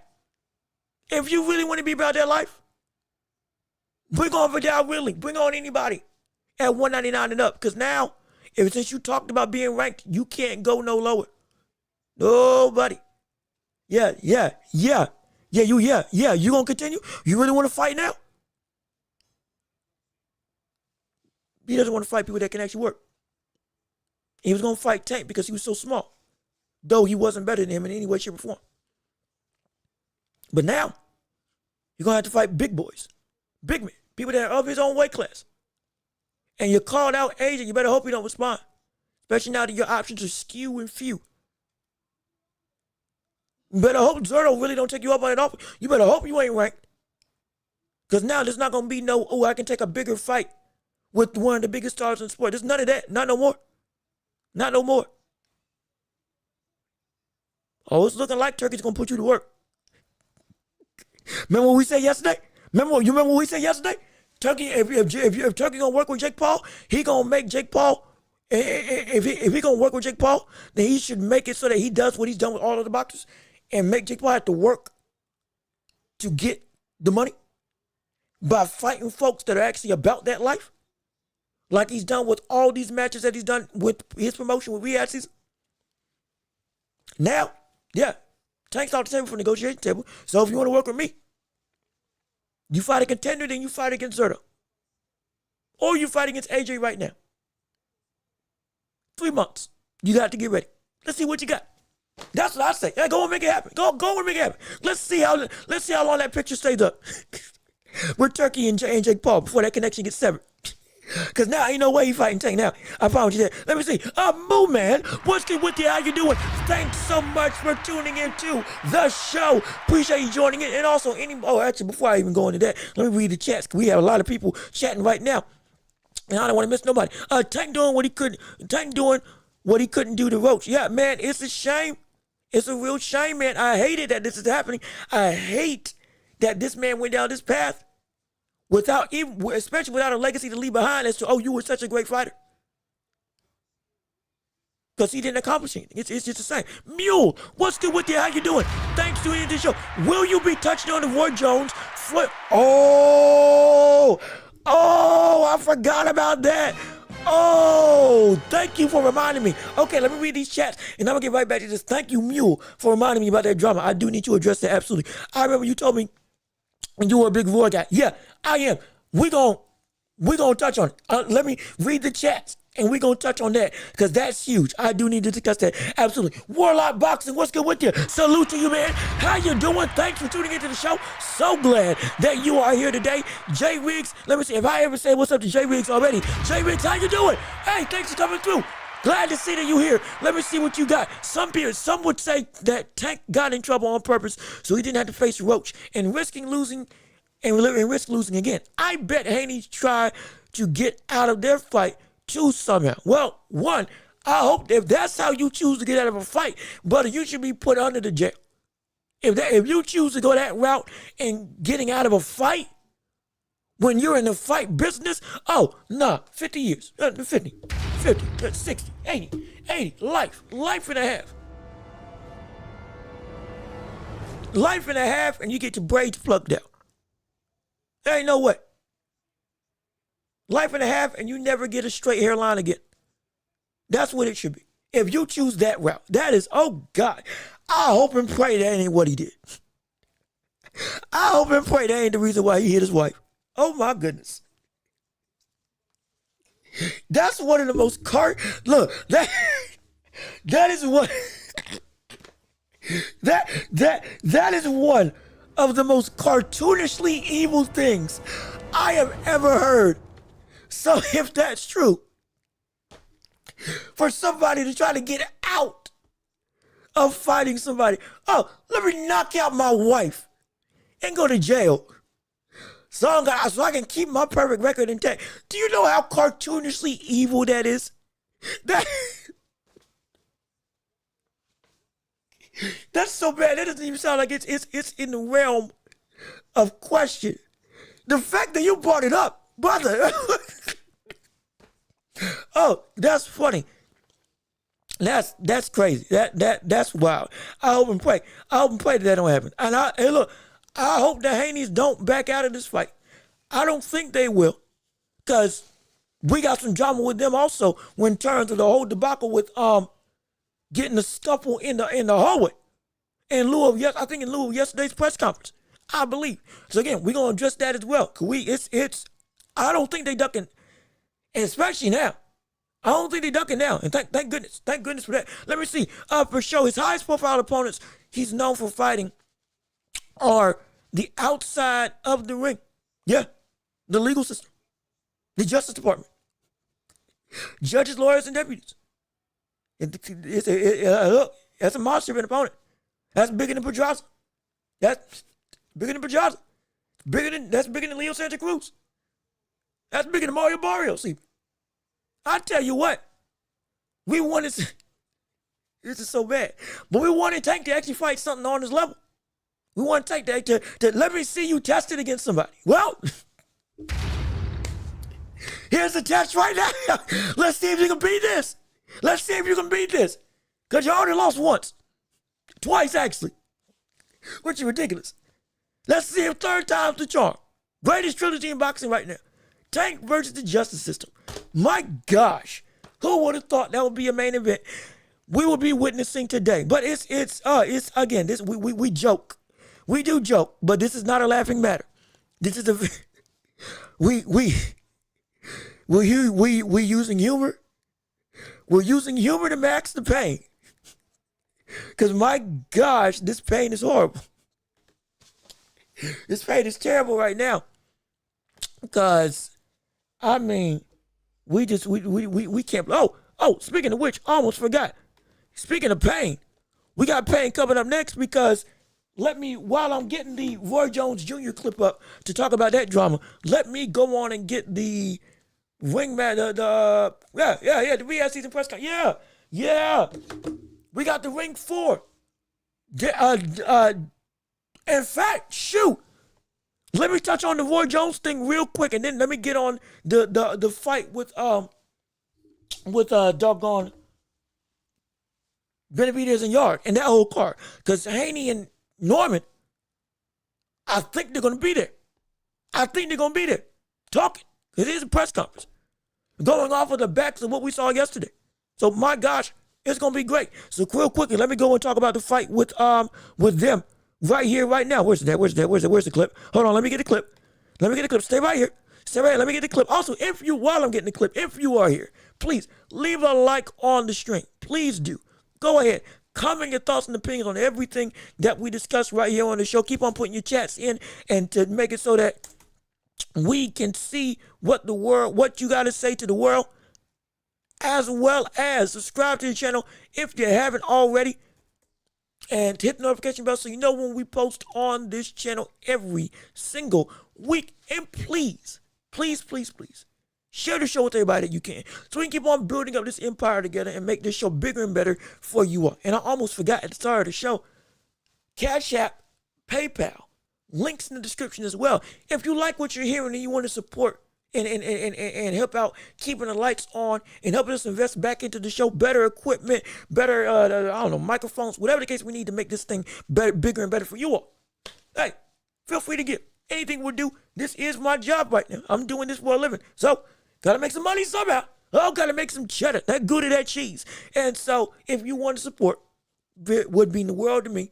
And if you do, put it in the chat how much you give, so I can validate it, and where you gave, so I can validate it and then give you your shout out and your just due, so we can make sure that we give our patrons, our army, our empire the love that it deserves, absolutely. Because I want to make sure I don't miss nobody. But now, okay, I got the clip up right here. Here we go. All right, hold on, boy. Hold on, boy. I know you fast, but give me a second. Let me at least pull it up correctly. So here we go. All right. So with Roy Jones Jr. and Floyd Mayweather, but we might have another dream fight on our hands. A battle of the all-decade team. Roy versus Floyd might actually be taking place. And essentially, there's been, full disclaimer, before I play the clip, there's been some beef going on with Roy Jones Jr. in the realm of Roy has criticized Floyd on multiple occasions, saying that Floyd was not... Roy, shut up. Please. Thank you. My gosh. Okay. It started here. Roy watching highlights of Floyd Mayweather watching highlights of Roy Jones Jr. getting knocked out, throwing shots at him because Roy didn't view Mayweather as the GOAT when it came to boxing and fighting. And had some critiques about him in his career, which, again, some of which were valid, some of which weren't. Regardless of which, still, Floyd didn't like that. So Floyd posting stuff like this. Multiple videos of him looking at Roy Jones Jr. A 2-minute video of him actually just getting knocked out by Tarver and then knocked out by another buck. Just consistently. Essentially going through every time he lost in his career. So throwing shots and throwing stuff there. And it started with Roy saying asked where he... Roy Jones Jr. is asked where he ranks Floyd Mayweather in boxing history. Roy Jones Jr. is asked where he ranks Floyd Mayweather in boxing history. Who? If you don't respect Muhammad Ali, how can I respect you? To tell me that you don't think Muhammad Ali is the greatest of all time, yeah. You may well be spitting in my face. He doesn't even put him in the top 5. You may as well spit in my face. The greatest athlete of all time, always in my book, is going to be Muhammad Ali. And that ain't where I think, that's what I know. Some people live for different reasons. Yeah. Like you said, some people live for and respect different things in life. Some people more materialistic or like that than others. Ali had a heart of gold. I loved Ali because of the heart he had. He fought for the weak. He stood up for those that were disabled or those that wasn't as beneficial as others. He fought for all good for all people. And he tried to keep everybody unified at the same time. When he died, you saw people from every religion, every race come to his funeral. Why? How many other people have we seen that happen with? Yeah. Not many. You understand me? In a sense, he transcended the sport completely, didn't he? Exactly. They took his best years away from him. Yeah. And he's still the greatest of all time. What'd that tell you? Yeah. So that's what he has said about Mayweather. Mayweather showed the clip about, again, him off the backs of those comments, showing him getting beaten, knocked out. Now, here's Wood's Warrior's response to that whole situation with Floyd. If somebody was trying to send me a subliminal message, it worked, because if you want to prove that you're better than me, I'm always ready, wide open, ready to go. Just call me. So, if somebody was trying to send me a apparently, subliminal, we got to fight, and even more than just apparently, but I think it's real. This ain't fake. Here it is right here. I'll take it. Also, you want real, no accident? Hold on, I'm ready to go. If the O ain't on the line, I don't want it. But if the O on the line, I'll take it. Also, you want real, no accident? Hold on, oh, okay. The O on the line. What weight class, though? What weight class? That's the hard part. You know, it's like, they have to catch weight, but, you know, it's whatever. Whatever I can get down to, I probably make 95 to 2, I don't know, but I gave Ruiz 26 pounds when I fought Ruiz, so what's the difference? Pound for pound, we talking. I mean, really, Floyd's a businessman. I don't see why he wouldn't take off if he great for boxing. Them do it matter. For sure. How does that fight end? It's going to the cards? I'm ready to go. The O ain't on the line, I don't want. If you couldn't, the music was a little bit loud, but essentially, voice saying, "Hey, brother, I'm ready to go. If you want to talk like that, okay. You want to throw some shots? We'll go. We'll make it happen. Let's fight. Let's go. Let's do what we do best. If you want to actually throw down, we'll throw it down." And apparently, but he wants it for actual record, a legitimate, actual, like, it counts. And he wants to take that out. Now, here's the thing. Mule, you were right. I love Roy Jones Jr. Like I've said, he's one of the most talented fighters I have ever witnessed grace the sport of boxing. At his best, he was genuinely unbeatable. Absolutely. He ain't that no more. But he ain't even Mike Tyson at 54 anymore. This is like he talking a great game. But brother, don't step in the ring. Hey, I'm sorry. I'm sorry. Don't do it. Don't. Please don't. Please don't. Roy, don't do it. I beg you, don't do it. For me, please don't do it. For me, Floyd has the longer list of elite names for prime. Roy was better. Roy weighed 193, while John weighed in 226. Both of those sentiments are right. Even more than that, for those of you who may not know Roy Jones Jr. all that much, Roy was at his best when Floyd was at his best physically. So when Floyd was coming up through the ranks, dominating, winning titles, Diego Krause and all that stuff, and was seen as, hey, this brother's legit. And he had pop and defense. Like, he was knocking folks out. Pretty boy Floyd. Not Money Mayweather when the hands were brittle. We're talking about a Floyd that had everything. The defense, the speed, and the power to put out some of the best we've seen in boxing. Both of them were at the same time in the sport of boxing. And Floyd Mayweather was not even in the conversation of Roy Jones Jr. It was as far apart as night and day. Guess what that means? They can't exist with each other. If day is there, night is non-existent. If night is there, guess what? The day has ended. There's no in between. You got dusk, but guess what? That's just night overtaking day. That's it. They cannot exist. There's no comparison. There wasn't a comparison with Roy and Floyd at their best. It was not even a conversation. It wasn't. Roy was the best. 90s and 2000s, Roy, it wasn't even close.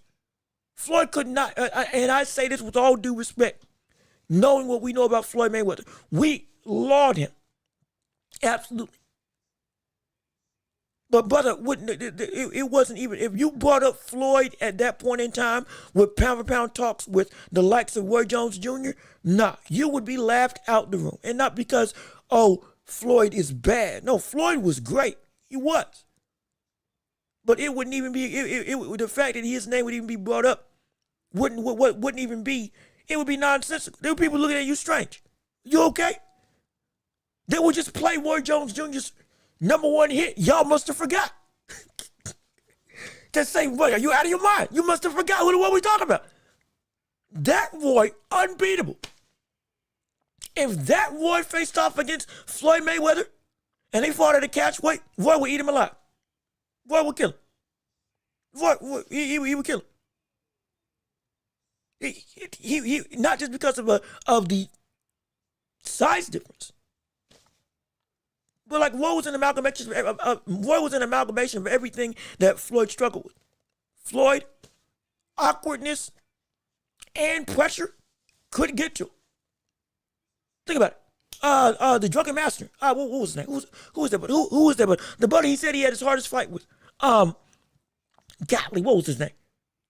Went by the drunken master and was one of the most unorthodox, unique fighters that we had seen in boxing history. It was Antoine something. What was his name? Let me look it up. Because I am Emmanuel Augustus. That's what I'm thinking of. Emmanuel Augustus. Again, record didn't show it, but brother, Floyd said he was the hardest butt I ever had to face. Roy Jones could be that. Had the speed of Sugar Ray Leonard. Had the power of Marvin Hagler. The only thing that was worried about was his chin, but at that weight, brother, Floyd wasn't going to knock him out. And he was he was at least as fast, if not faster than No, he was faster. I think he was faster than the likes of Floyd Mayweather. At 160, when he hit his stride, like the prime part, no, it wasn't close. It wasn't close. It wasn't close. It was not close at all. It wouldn't be close. But that's not now. But now, Roy, you are old. You are more than old. You are well out of old. But you are not in the shape or the age. And also, mad scientist, thank you for helping me out. Yeah. Thank you again for helping me out. And also, how you doing, mad scientist? Thanks for tuning in. Glad to see that you're here. Hopefully you're enjoying what we got to say, and hopefully you're enjoying the conversation. And please feel free, keep on commenting, keep on talking. The whole show is the championship rounds, and whatever you say, we can bring up in the chat and have for the world to see. Now, everybody involved in the conversation on whatever you want to discuss on today's show. It's you all's show. Y'all control it absolutely. But yeah, it was Emmanuel Augustus. Now, thank you so much. But nah, this ain't that. But Floyd now, as diminished as he is as a fighter, now walking forward with his hands up, just walking them down and all that stuff. Because he ain't got the feet that he used to. He's still in better shape. He's faster than you. He ain't bigger than you. But at this stage, at this stage, yes, he's a better fighter. And he will be able to negate your size discrepancy due to him having better physical abilities sustained at this age of 44, 45, 46. When Roy's pushing 60, put at least up there in the 50s. It isn't me trying to diminish Roy Jones. But it's like we know what his brother is. He isn't even active. Mind you, when he fought Tyson, he was 2 years out of the ring. As in, it had been 2 years since Roy's last fight versus Tyson, who was 15 years out the ring. Now, Tyson at 54 was leagues better. Roy 56 now. Okay, excuse me. Roy's 56 now. Thank you for helping me out. But Tyson at 54 versus Roy at what? 51? 51-50? Gave Roy Jones work. He gave him work. If it wasn't a friendly clash, Tyson would have knocked him out. And I've said countless times, that version of Mike Tyson would have came up and beaten the likes of Jake Paul if it was Mike Tyson at 54, because he had his legs together. He did. Roy at 56 Look, going back and looking at him when he was 51, fighting against Floyd, he was what, 40? I want to say maybe mid to late 40s. Who's been in routine shape, who's had 1 or 2 exhibitions every single year since retirement, and has kept himself fit. Nah, don't take that fight. Don't do it. Don't do it for the sake of your own safety. Please don't do it. 48. Okay, so he's okay. Yeah. So I was right. Mid to late 40s, so 48 years old. Thank you so much, Mew. Thank you. So yeah, this is. Don't do it, please. You and who was it? You and Ricky Hatton. Stop. Please stop. I'm sorry. Mike Tyson was the only saving grace that I thought would be able to come back and be something when it came to these older ages. Brother, y'all are not Mike Tyson. You're not. I'm sorry. You're not. Do you know why Mike was the only brother that we were like, hey, he might actually be able to do this against Jake Paul? Do you know why? Because he was that much of a physical anomaly that he had kept even an inkling of his old prior power and explosiveness at that advanced age with the still sustained muscle. In fact, he had got a new drive in the sport, and everything that he wasn't doing when he was on the decline of his career, like when he fought Lennox Lewis, like when he was not out of jail, but well out of jail.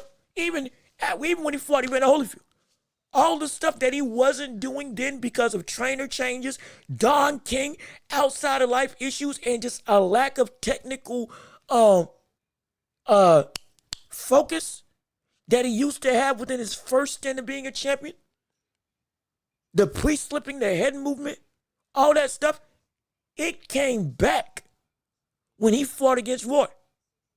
Everything that he wasn't doing even at the later stages of his prime, he was still doing, or he was doing again when he fought Roy.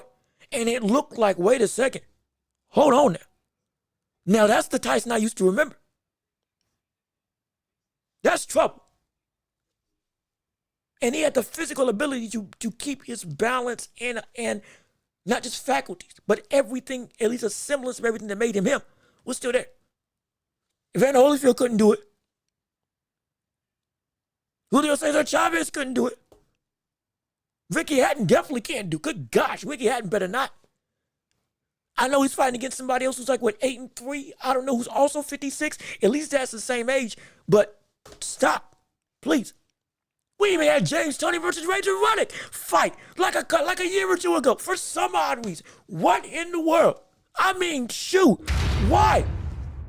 I wish, if this was going to be the case, I wish Mike Tyson had done that old boxing league that he said he wanted to do, where everybody 50 and up come through and y'all can get your own belt and in your own league, where it's all the retired folks coming back and fighting each other. Shannon Briggs, Lennox Lewis, Tyson, Holyfield, Klitschko, you name it. Everybody old come back. Good gosh, don't. Please. Please. There are some anomalies that can do it. Tyson was one of them up until a point. Y'all are not that. Y'all ain't that at all. Floyd can do it now, but he said he kept himself in shape the whole time and has been training every day, all the time, even at this advanced age. Y'all are not. That's the problem. And we can see it. That's the thing. How can be unified champion at 49 years old, taking a prime Kovalev to decision is alien-like? That's the thing. I told all these fighters are coming back and trying to fight as if this is something that's just a normal thing. It's like saying LeBron playing 23 years as a top 6 player is a ho-hum. Oh, yeah, anybody can do that. No, they can't. Hopkins breaking his own record for oldest champion after beating George Foreman. That's not that's not common. Archie Beterbiev being a champion at 41 is not common. Arizona Lara at 42, moving up in weight and turning into a knockout artist at middleweight is not common. Terrence Crawford being at his prime, still at 37, is not common. Canelo being this dominant at 30, what? Well, no, he's what, 36? He's what, 36, 35, I think. Hold on. Let me see if I can beat Mule to the punch of saying the age of Canelo. Hold on, wait, hold on. It's a race. Oh no, you ain't gonna beat me this time. 34. Ha, gotcha. Yeah, ha, he's 34. At 34. He's 34. Yeah. I beat you, Mule. I got the age for you. Yeah. Oh, it's a competition now. Yes, sir. Yes, I'm like that. On this keyboard. But nah, so Canelo's 34, so he's still in the in the middle of his prime. So a little bit different. But these old champions, see, I beat you. See, yeah, I beat you. I got you this time. I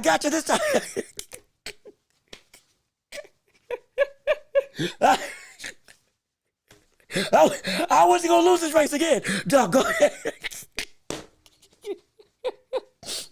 Oh boy.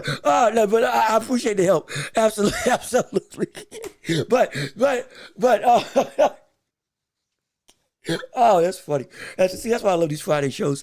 Cause we can just have a laugh and we can enjoy it. But what was I saying? Doggone it, what was I saying? Age. It's not common. It ain't common to be older. Again, Canelo, he's 34.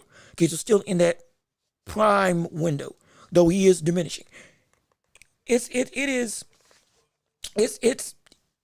something that's supposed to happen every single time. It ain't, not at all. And the fact that it is mind-boggling. But y'all are not that. Y'all, this ain't disrespect, it's just biology. Y'all are just not able to be that. So please, don't try to be that. If you've been out the ring for 5-6 years and you pushing 50, please don't. My gosh, please don't. Because I don't want to see my legends get hurt.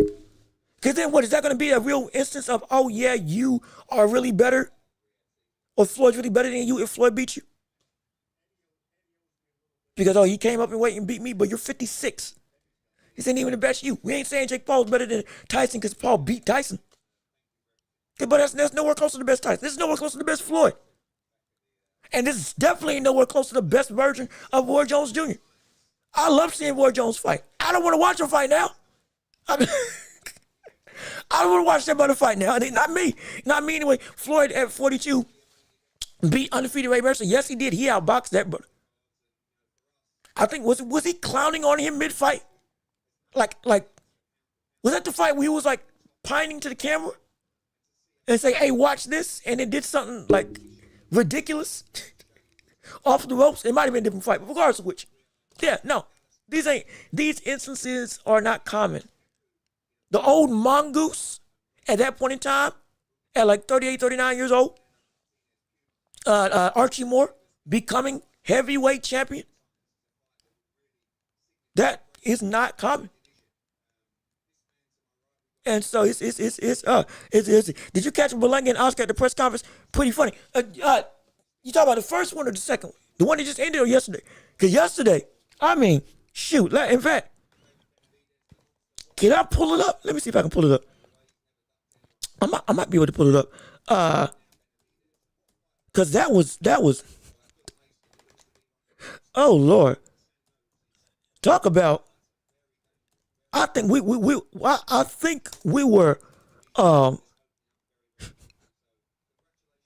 I think we were watching that live when that took place, and it was talk about drama. Talk about Angel. I thought they were gonna come to blows right then and there. Let me see if I can I find it? I know it's here. Here we go. Yep, I got it. Right. Let me go to the picture. Also, hey, Business and Groovy, what's good with you, brother? How you doing? Thanks for tuning in to the show. So glad that you are here with us today. Let's see what you got to say. Once a fighter hits 40-ish, maybe retire with your health. The older fighters coming back are just scary. They could get really hurt. Again, it's more so when you've been out the ring and you pushing 40. Like once you stop and you get post 40, that's where stuff gets concerning. Even Even George Foreman came back before he hit 30. Oh, excuse me, before he hit 40. Or at least late 40s. It's insane that he got a title at that age. Again, ridiculous, stupid. But it can be a dangerous thing. It can't. Now, if you're consistently fighting and you're 40 and you're still producing, okay, fine. Pacquiao did it until he couldn't do it. Trying to do it again. I don't think he should, but hey, anomalies. But everybody ain't an anomaly. That's the thing. I was cracking up, but I couldn't believe. In fact, I think I missed it. I think on an initial view, I had missed it. But if you didn't see the press conference yesterday, this is what happened between Edgar Berlanga and the likes of Oscar De La Hoya. And excuse the language. Again, viewer discretion is advised, just as a disclaimer. Yeah. Is that real? Nope. Ain't no disclaimer. Ain't no work. Hold on a minute. Wait a second. Look at me. Is that a Louis? Yeah, for you. Yeah. Is that real? Yeah. Yeah, for you. Look, remember this shit? Remember that shit? Hey. Oh yeah, hey. I knew actually. Remember this shit? First of all, sit down. You have no world titles. Oh, he's screwing You him. have no world titles. Oh, yeah, let me put them on now. Let me put them on now, baby. I got some right here for you. That's all. Here, I got some right here for you. Hey, listen to me. Listen to this. This guy's not even Puerto Rican. I've been asking for your Puerto Rican passport. Where is it at? Where's your Puerto Rican passport? Where's your Puerto Rican passport? I'm more Puerto Rican than you. Stop robbing fucking I'm more fighters, Puerto man. Rican than you. Stop robbing What are fighters, you talking about? Hey, your jewelry is as fake as your wins. That jewelry's probably fake as Shit, hell. you bitch. Hey, Shit. You my stripper. You my stripper. Hey, You my stripper. check his jewelry. See if it's real. You See if my it's real. stripper. Is that real? Fake jewelry. Come on, man. You got fake jewelry. Come on now. Fake jewelry. Throw the bag at him. You can't even win a world You're a title. fucking stripper, You can't even bitch. win a world Fuck title. you. Fuck you. Gentlemen. We do apologize for the language. Hello. Fuck you.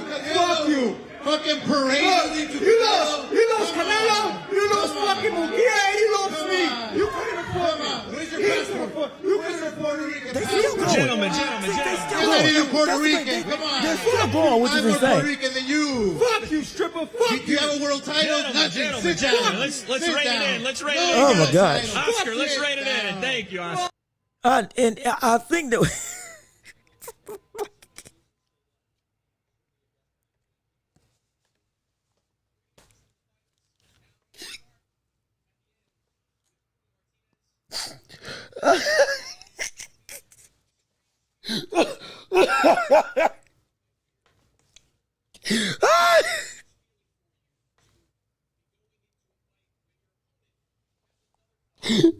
oh shoot. Oh.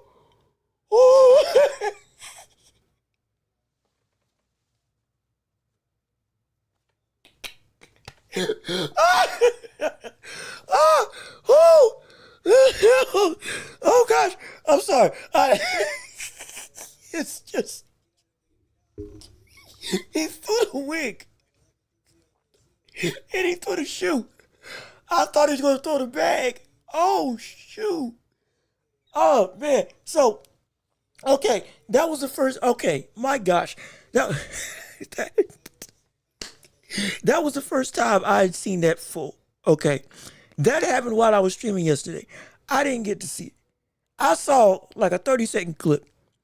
That's the first time seeing the whole thing straight through. Oh my gosh.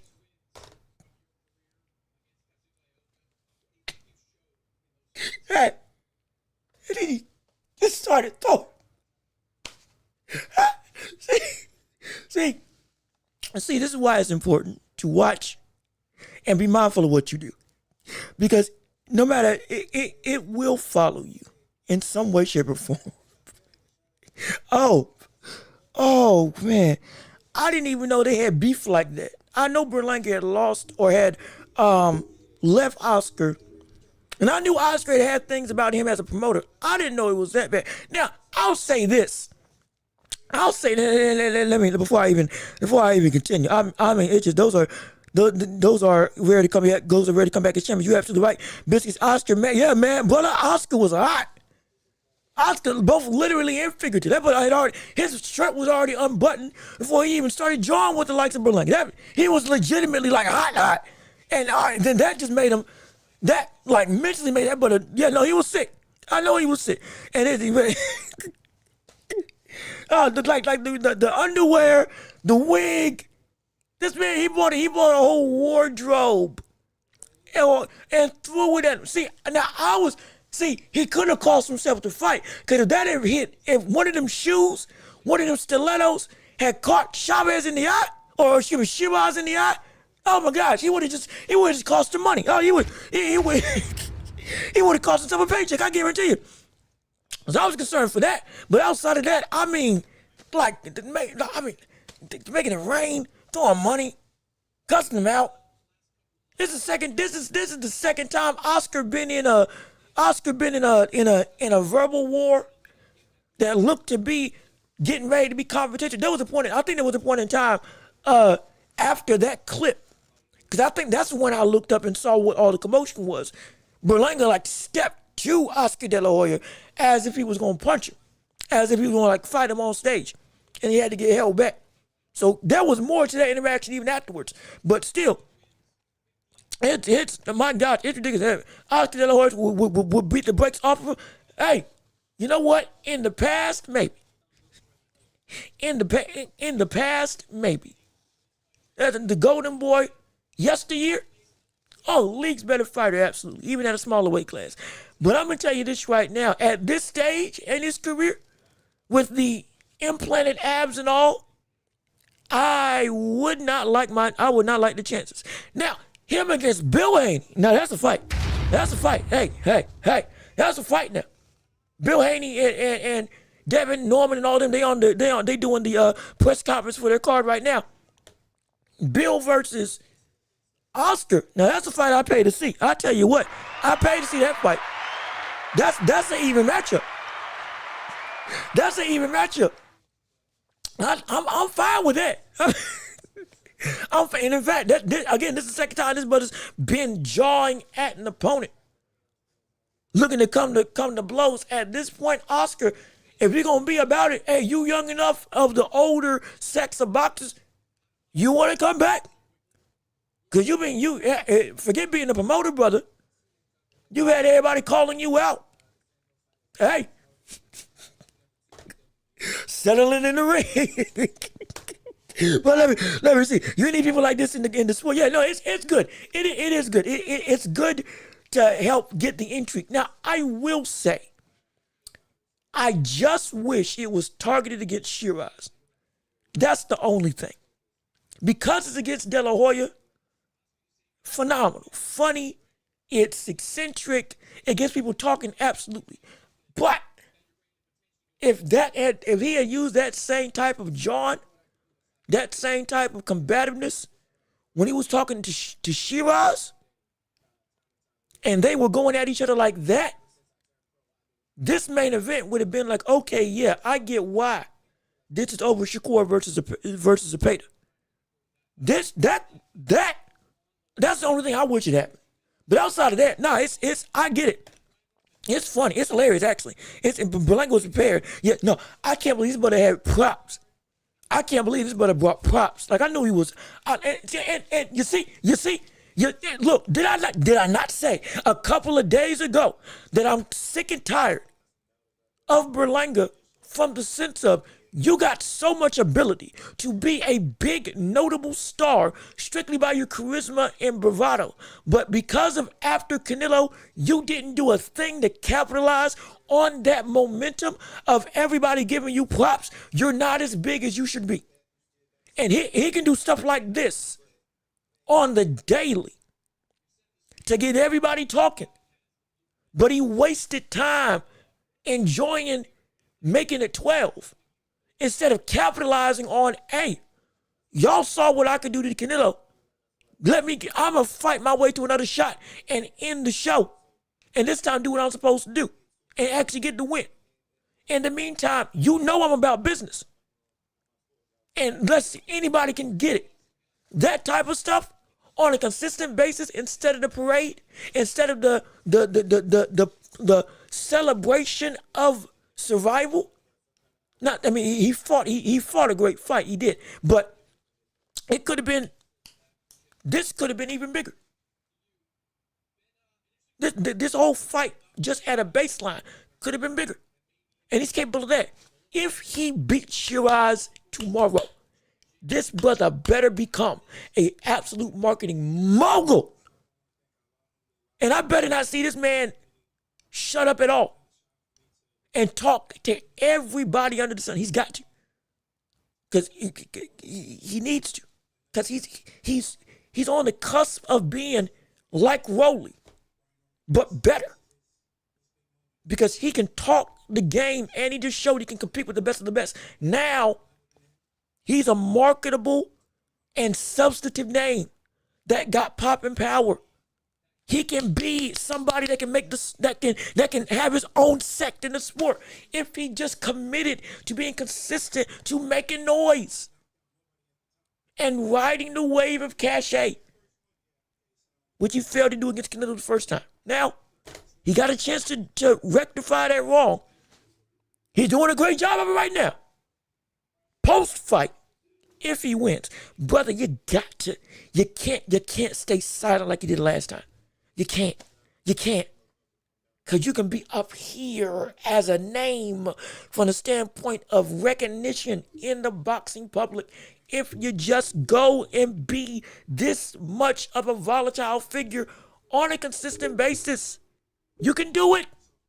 I know you can. Because you just did. You just did against Oscar De La Hoya. Now do it against everybody. We need those characters. You can be that character. You can be that character.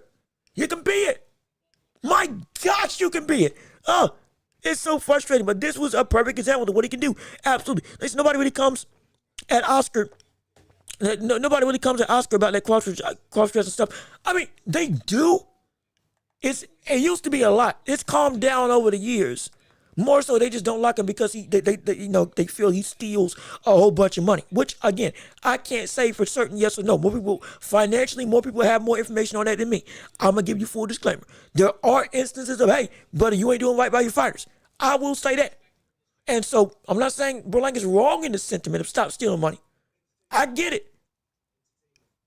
But normally, that's the biggest thing that people don't like about it. But this, yeah, bring the old stuff back up. If you're going to talk. If you're going to be about that smoke, be about that smoke. And if you're going to hit below the belt, hit below the belt at this point. Let me see. De La Hoya really talk trash? Yeah, he does. He don't really talk trash all that much. Though he's been more so, the videos and all that stuff he's done over the years. He's gotten a little bit more flamboyant with his rhetoric, talking against people. But yeah, Roy Jones and Oscar, you can make clear arguments. They were the two best of the 90s. Yeah, I mean, they were up there. They were up there. They both, again, Roy was the pinnacle. But Oscar, during his best run, his golden boy, he took the world by storm. Like, imagine Ryan Garcia, but actually elite. Imagine the status of Ryan Garcia, but with actual elite talent. Coming up and winning titles, dominating with a great skill set, along with the pop and power and speed. That's what Oscar De La Hoya was. I'm serious. Oscar De La Hoya is the successful version of Ryan Garcia. It's sad. It sounds like a shot, but it's the truth. Oscar De La Hoya was the successful version of what we see with Ryan Garcia now, where he was on top of the world. He had titles, and he had the skill set of, I'm not one-dimensional. I can run with the best of them, and I'm like that against anybody. And so it's a good argument for it. Absolutely. Let me see. Asking the question in chat, my bad. So I'll let y'all debate that in. Actually, this is a good question. Can I answer this? Who would you say out of the top? Who would you out at the top of the 90s? Yeah. I said I'm with Mule. Roar for me. And 94, 95, 96, just about around that range. It was what he was different beast. Oh, Tito ain't a bad pick. I respect you picking Tito. I respect that absolutely. Tito was a bad brother. No question about it. Let me see. Jason Ratcliffe, what's good with you? How you doing? Thanks so much for tuning into the show. So glad that you're here. We gotta talk about David Haney versus Brian Norman because they're talking in the press conference right now. We gotta talk about that. So after this, they're gonna get these last chats, and then we're gonna talk about that as the next overarching agenda topic for the show. But let me see what you got to say, Jason. Welch, I don't like foolish acts at press conferences, and there is no chance of Berlanga beating a 25-year-old Oscar. To say anything else is a buffoon move. Again, I'm saying, I said at 25, yes, Oscar beats Berlanga. We were just making a joke about like now. Yeah, no, I don't want Oscar fighting. I don't want Oscar coming to blows now. I don't want that. I don't want that. But it's like I get what you're saying. I do. But we've had eccentric characters all throughout boxing history. We have, like, even if you want to be honest, Ali was an antithesis, or excuse me, Ali was an antagonist for everything that people thought a boxer should be when it came to a cocky, disrespectful, loudmouth fighter. He was called a Louisville mouth for a reason. The reason why people wanted to see him fight against Sonny Liston was because they wanted to see him get knocked out. And they didn't like, mind you, they hated Liston. Liston was a thug, viewed by the populace.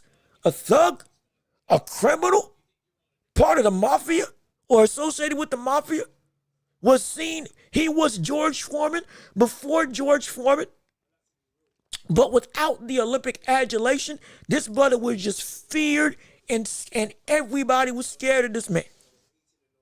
People wanted to see Liston fight Ali just so Ali could get knocked out, because Ali talked so much. And it was like, we don't want that. They also didn't like the fighting style. And so it's like, it's so we've seen that what you see with Ali kind of helped shape or mold. Not saying he was the only one, but he was the most prevalent one. But it helped shape and mold, okay, this is what it means to be larger than life. And then you had other people, you've had villains and heroes in terms of the characters in sport of boxing take their own approach. But it's all to sell the fight. Now, again, there is a good and bad way to do it. Absolutely. And everything's not going to be to your taste. I get it completely. I understand that everything ain't going to be for everybody. But this ain't something that's new per se. Because I tell you what, it got me invested. we talk about it now. It's gained some new intrigue for that whole card, and it worked. And again, this is a lot better than what we've seen from other people. I mean, this ain't Mayorga hitting Shane Mosley's wife on the butt. This ain't this ain't thankfully, this is just, using stuff from a person's yesteryear to throw back in his face. We've seen worse than this. Teofimo Lopez. Just recently, earlier this year. How he was trying to get a fight with Crawford, get a fight with Tank. Oh, that was horrible. That was terrible. Absolutely. But all of it, well, not all. Let me phrase it. Let me make sure I say this right. We've seen worse, absolutely. But this, I'm okay with. I'm okay with it. Because I got to laugh at it. 1. 2, it's clever. I can't lie. I ain't never seen somebody do that before.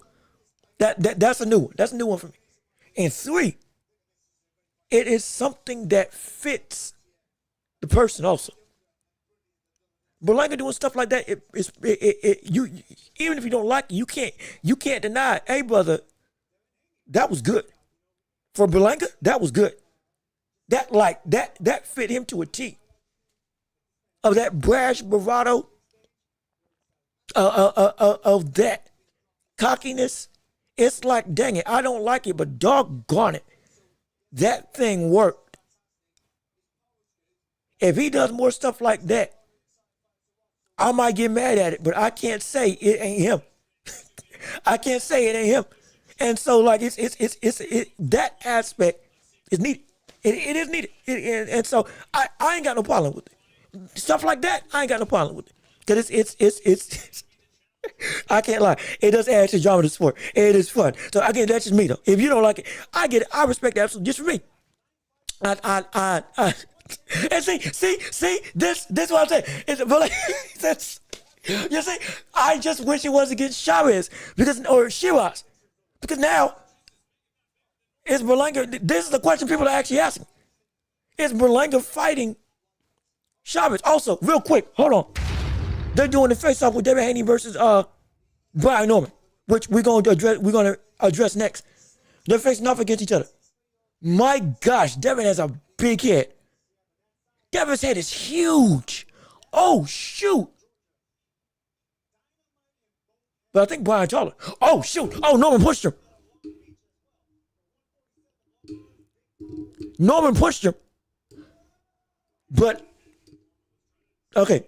Norman pushed Devin Haney when they first stopped against each other. Devin Haney has a huge cranium.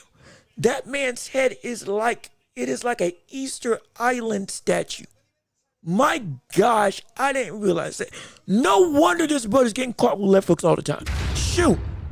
It ain't because he got bad defense. It's because doggone it, his chin goes beyond his guard. It like that. I'm not saying this as derogatory. I'm saying I just never noticed it. His head is huge. His head is massive compared to the likes of Brian Norman. And shoot, even against the likes of Dave Benavidez. Like that is a massive dome. That might be why they better be getting caught with shots. I'm serious. Like that is insane. But that's a big target for Norman. And now we got to see face to face, seemingly with the same shoes on. Yeah, Norman's taller than Devin. And again, we're going and flipping gears into the fight with Brian Norman. I've been telling you all, the fight with Ryan Garcia, PEDs, he popped dirty. No question, not debating that. But the fact of the matter still stands. Devin Haney, as a fighter, is not somebody who can deal with equal footing in physical battles. That's not where he's able to thrive. If you can negate his physical advantages, or if you can match his physical advantages, you are in a great place to beat him. You are. And Norman, if you cut Devin Haney's head, and you cut that hair off, and he had a buzz cut just like Norman, he's right there. Norman's right there with him. Norman's looking at it but eye to eye. Same shoes and all. At this point in time right now, and that brother can crack too. And Norman knows that Haney ain't got pop to beat him. I'm telling you, it's not always about the physical advantages, but when somebody has the actual skill sets that are great, their physicality can factor in hugely into their success as a fighter.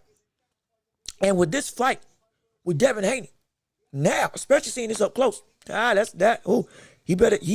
ain't backing out of this fight. But brother, he better be nervous. He better be nervous. Also, if anybody watches Baki, if anybody's an anime fan that watches Baki, Dave Benavidez right now. What is it? He's got on an all-white suit that looks like he's straight out of a Spider-Man comic book, looking like Kingpin. I mean, shoot, that thing, I can't even see the buttons because it's nothing but white. He's glowing off of that, but he looks like what's his name? He looks like Kingpin from Spider-Man. And who's who's the other brother? What was his name? Shoot. I'm gonna find it. Hold on. I'm a nerd. I know. I'm a nerd. I don't care. I'm gonna find this brother. Where is this brother at? What is his name? That's it. Haneyama. That's what it is. Let me see. Let me see if I can pull it. Let me see if I can pull this up. Oh, when y'all see this, y'all gonna laugh. Hopefully y'all gonna laugh when y'all see this. Hey, look. Wait. Can I find where's that? Let me see if I can pull it. Wait. Doggone it, where's that? Come on. Where's the suit, doggone it? Now we got here it is. Okay. another great fight on the table. Okay, look, can I pull it up? Can I do it side by side? Tell me something. Yes, he's got glasses. Okay, this works so well. All right, look. I'm gonna show y'all this. Again, if you're an anime fan, you're gonna get it. If not, this is about to go over your head, and I apologize. Look at Benavidez here. Look at Benavidez here. And then look at this brother here. Stupid. There we go. Yeah. This is what this brother looks like. Haneyama from Doggone Body the Grappler. I'm serious. I'm talking about from the suit to the glasses, all of it. Only thing that's different is the hair. And even then, if he grew it out like he used to back in the day,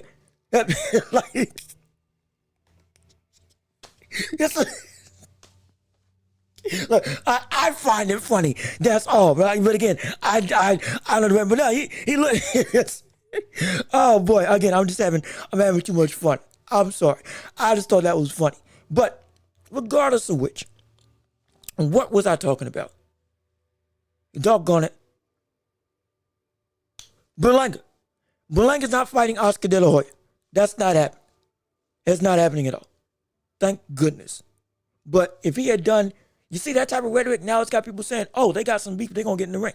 I wish that was done to Chavez to help get that fight even more hype up. People still going to tune in to see it, absolutely. I just wish it was directed at the opponent rather than at the promoter. That was my only thing. But somebody had put up something up here with, hold on, wait a minute, here we go. Mule, Keith Thurman has been asking for Boots' contract. I like that fight for first fight in weight class for Boots. I have seen that Keith Thurman's asking for. Now, I've also read that Keith Thurman got the contract, but ain't signed it yet. So I'm trying to figure out what's on the up and up for which story is right. If Keith wants it, great. If he takes it, I mean, more power to him. He's going to lose. I'll tell you that. He ain't going to win that fight, but it's going to be an entertaining display, and it's going to be that would be a phenomenal tune-up for Boots to come into the division of 154 and get comfortable and test the waters as to how good he really is. And with the skill set of a former champion who is, again, older, over the hill, is still trying to come back, but is trying to find his footing. We don't know we know how much those 3 years out of the ring have affected Keith Thurman. It has rusted some skills, though there are some skills still there, no question. But the biggest thing about this whole situation, we are ready to see Boots be what Boots can be. Thurman will be a great test, but even bigger than Thurman, we want to know, Boots, what are you like at 154? What is it that your skill can be at this weight class? Is it real that you're supposed to be the bigger, better version of this monstrous fighter than what we've seen you at 147? If that's the case, then everybody better watch out. But if not, there might be some more drama than we may expect in this division. But let me keep on reading to see what you all got to say. Matt Borgerson, what's good with you? How you doing? Thanks for the show. So glad that you are here with us on this afternoon. Let me see. If you think about it, if Shakur Stevenson is the last of my generation of fighters that has a chance to really put out, the Tank fight, as far as I'm concerned, is gone. Yeah.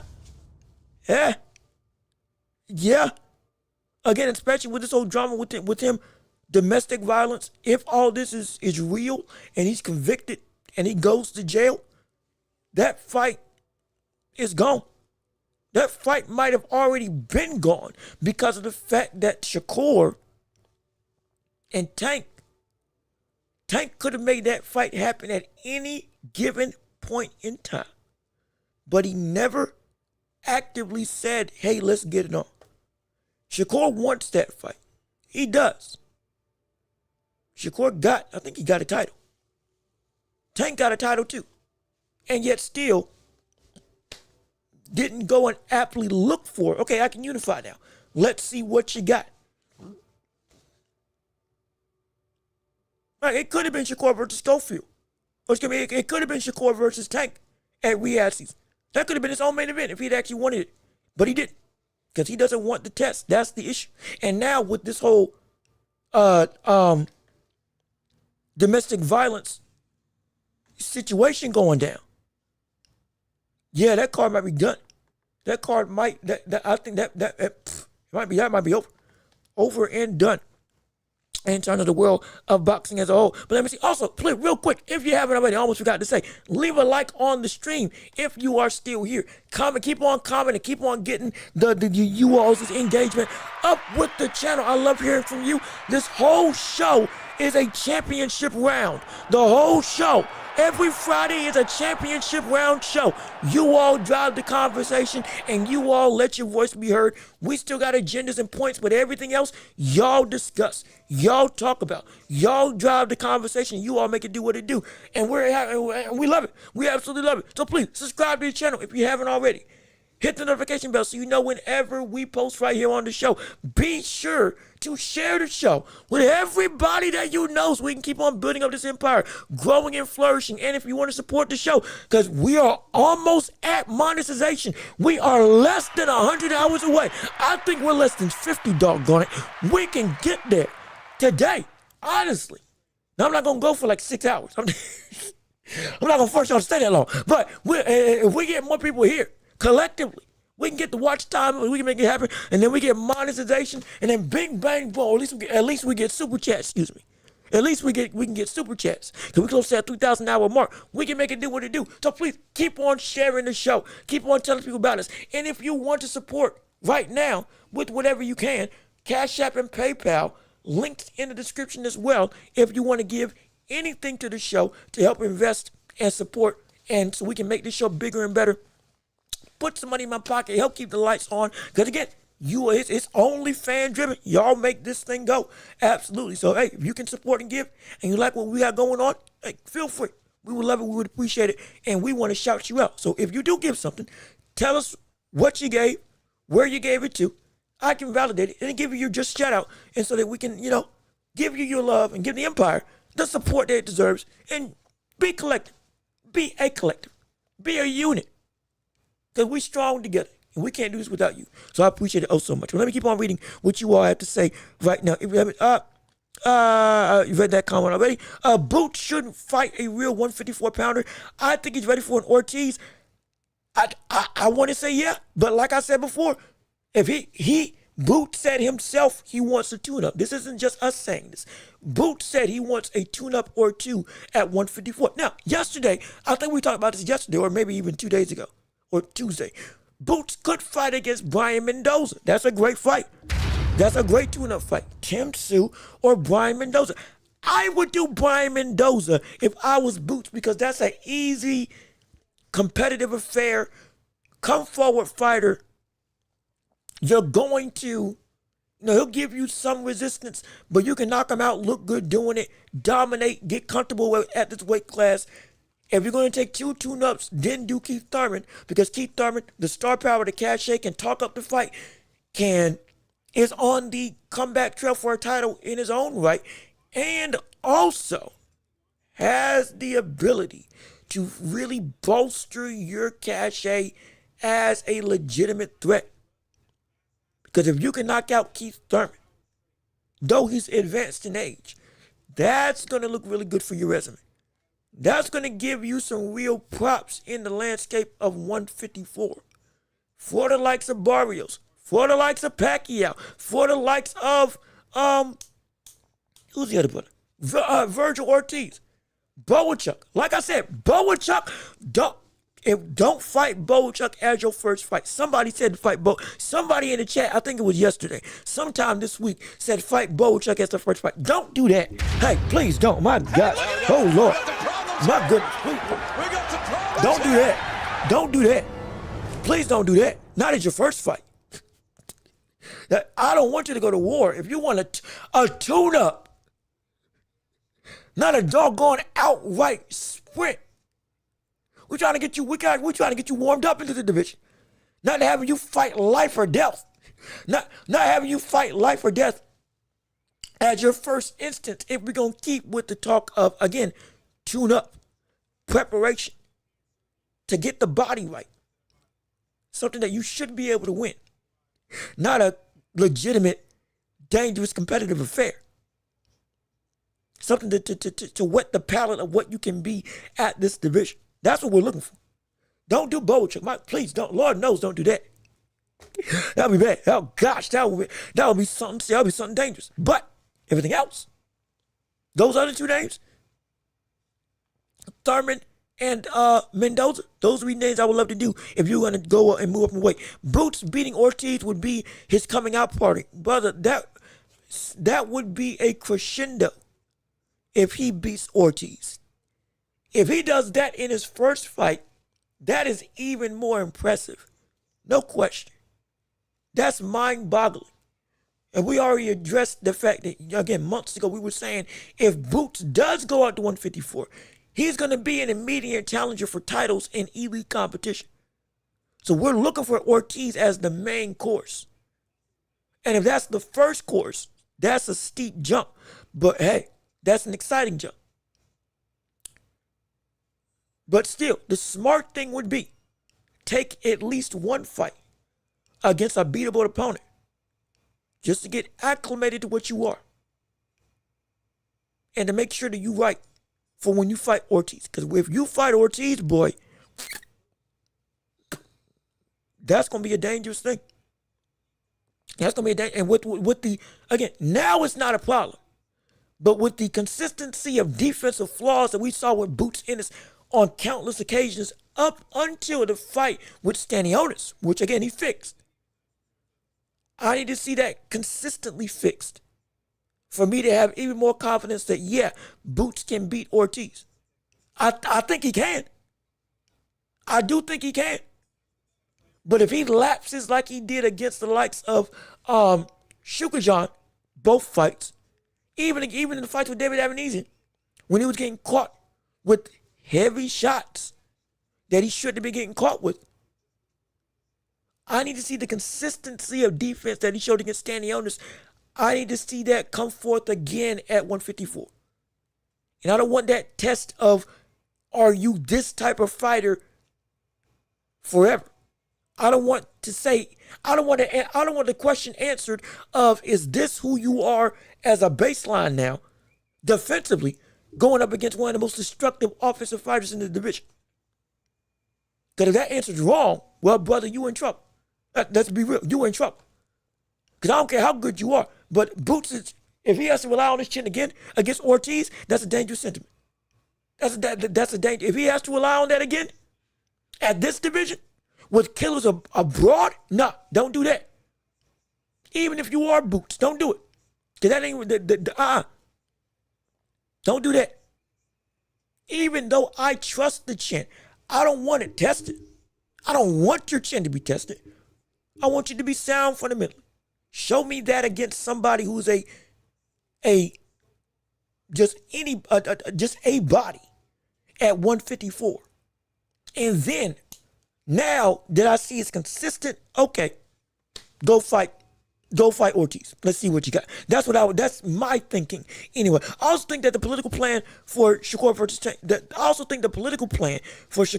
Tank, was for 135 undisputed, but I'm not sure we will see a lightweight undisputed again for 5 years. Everybody, either you don't stay long enough to become undisputed or you don't go after the belts and you just stay in your own lane. Now, we thought that it was going to be Keyshawn that was going to start that wave. Somebody going to get all the belts. But then he missed weight. And then he fought Albright after Albright beat his butt. So now drama has ensued and that fight's vacant. We got Lamont Roach, who might make a run and attempt to go for it. We got Abdullah Mason, who, if anybody can get undisputed, he can do it. And then we got Floyd Schofield. And Floyd Schofield. So we got contenders at the title of 135. We got champs that can do it. It's just if plans change, then what's going to happen? And it's been stagnant because Tank won't fight anybody with a belt for his belt. That's the crazy thing. One of the champions just won't fight other champions. At first, it was by choice because he just didn't want to challenge nobody. Now it's by force because the brother genuinely is just not around because he got arrested. And so, is he going to get stripped? We could still have an undisputed champion. Is he going to get stripped? Is his WBA title going to be stripped? Are you going to let the winner of Noakes and Abdullah Mason either be crowned the WBA champion, or are you going to make them fight? The winner of that fights Shakur for the WBA belt and for the undisputed title. I think that would be all the belts, right? I think that would be. Let me check and make sure. Let me validate it and make sure, because I don't want to be wrong about this. But if Tank got stripped of his WBA title, then the champions at the lightweight division would be Tank, Shakur, Abdullah Mason if he won. Oh, excuse me, I'm sorry. If Tank gets stripped, then it would be Shakur, Abdullah Mason if he wins. And then the IBF is vacant and the WBO is vacant for now. So, there is a line to get a title. There is a way that we can get all four belts under one body. Best case scenario would be WBA strips Tank. Abdullah beats Noakes. And then that's the WBO title. And then WBA and IBF both are on the line for Abdullah versus Schofield because they're vacant. Because Tank theoretically gets stripped and Vasily Lomachenko retire. Or Raymond Murtala, interim champ, now becomes full-blown champ. And then Tank and Abdullah still fight against each other. Or even better, Abdullah and Murtala fight for the IBF. And then afterwards, now it's Shakur, Abdullah for all the belts, with Tank's WBA being put on the line for that fight as well. So, I mean, not to be confusing, but there are options to make it happen. There are. Hopefully it does. I don't want to wait no 5 years to have an undisputed title, or at least a majority title holder. Please. Now that Tank is out the picture, make the division not stagnant. Get the fights going with everybody. That's what I want to see. Lightweight is, as far as I'm concerned, is the Wild West of talent where anybody can go. So many amazing fighters there right now. They are. But the one issue with lightweight is that everybody there is growing out of the division. The time is already ticking for that division to stay what it is right now. Schofield is getting bigger. Shakur is getting bigger. Abdullah Mason is growing right now. Keyshawn Davis was just in line to fight Tank and was just the champ. And now he's too big for the division. So he's got to move up because he missed weight. He can't make weight no more, theoretically. And he just got on the scene of like notarized for the public eye. Time is ticking down already. And everybody there is young. But that's exactly why it's moving so quickly, because they're young. The only natural 135 pounder is Tank. And he wasn't fighting nobody at that division. Though that was his division, which was stupid. But it's already, we got to move now, quick. Because pretty soon, all of them will going to be at 140. I guarantee you, I promise you, all of them pretty soon will be, most of them, if not all, will be at 140 in less than 3 years. I'm almost sure. But let me see. El Pinchy, what's good with you? Hey, how you doing? Good to see you. Thanks for tuning in to the show. Let's see. Do you like Stone Cold E.T.? Now, I love Stone Cold Steve Austin as a wrestler. Love Stone Cold Steve Austin. My favorite wrestler is The Undertaker. That's been my ultimate. That's my GOAT. I don't care. That's my that brother. That man was my it guy. I love him. I love him. Hopefully I get to meet him one day. Yeah, from a sense of like, oh, he's such a great character. He meant so much to me growing up. To be like, you couldn't beat him. He was so stoic. He commanded so much presence. He was able to, when he stepped on the scene, everybody stopped. It was so cool to me. It was so cool to me. But no, I love Stone Cold. Now, E.T., you talking about the alien? Is there a Stone Cold alien? Is that, I ain't heard of that before. But Stone Cold specifically, I love him. I wish he had never broken his neck, because the buddy could have had a way more conducive career. Way more conducive. Wait, hold on. Excuse me. I'm sorry. There is a wait. Hold on. Time out. Wait a minute. You mean to tell me you saying there is an act? Hold on. You saying there's an actual Stone Cold E.T.? Hopefully this ain't something that's flying over my head. I hope not. Doggone, that's a cursed image. That is a cursed entity.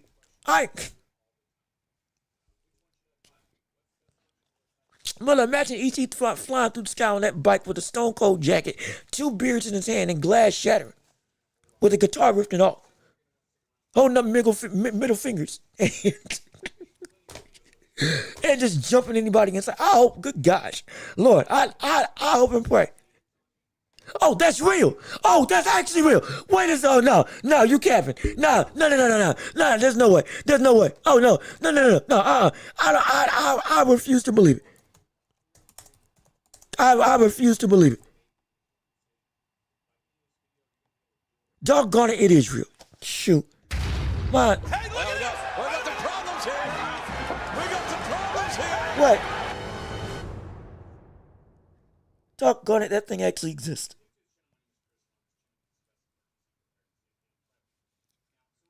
I thought you were joking. That's a real thing. That is an actual thing. Why? Why is that a thing? What that? What?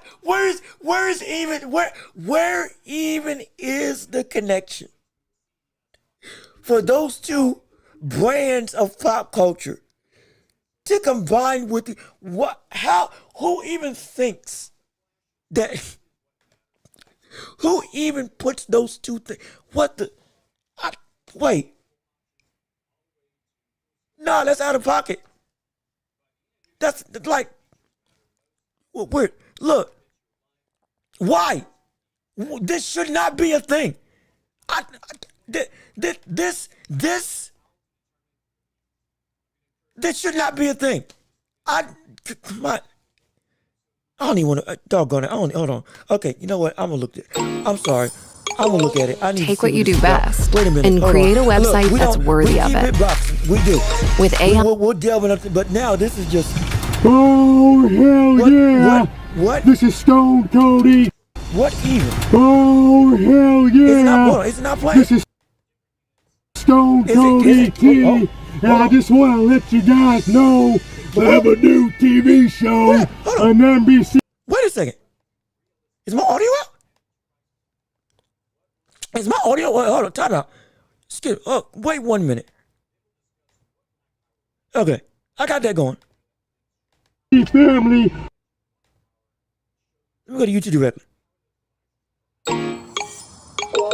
Take what you do best and create a website that's worthy of it. With AI website creation. Wix. What the word's going on? Family. Is my audio just shot? Cooking with Stone Cold E.T. Oh, what? When I Wait a beat minute. Chef Hold Ramsay's on. ass. He wants to Wait yell a at second. Stone Cold Time and keep out. bam. See, I'm trying to play it. I don't know what is going on with my audio. Well, I will look back at this later. Because one, I can't believe this is the thing. And two, something's going on with my audio and I do not know exactly what and or why. Why in the world is it not playing? From it was just on.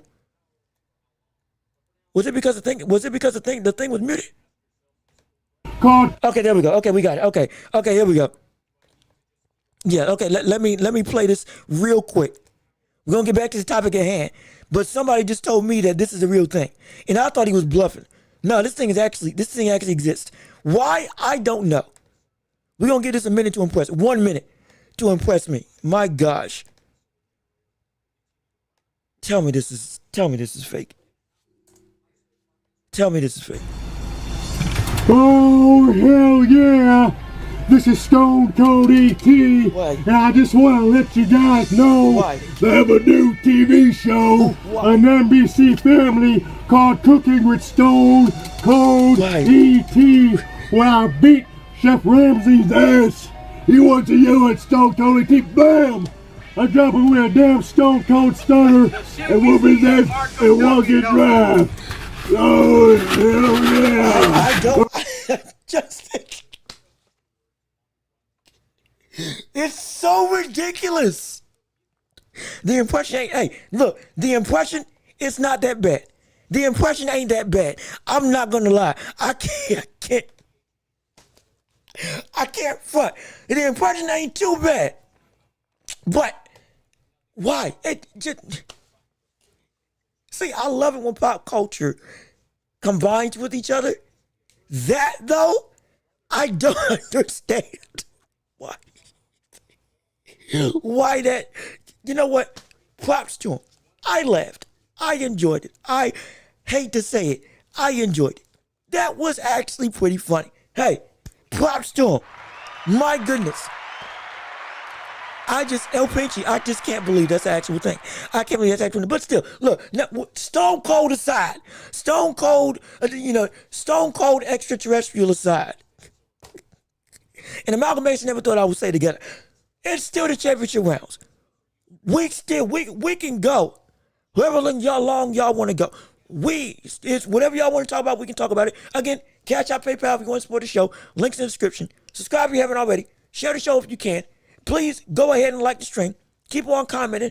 We do need to discuss Devin Haney before we ultimately end it. At least we need to touch on that because that's something that transpired not just with the press conference but also with the them going to blows or close to going to blows against each other over I think yesterday afternoon.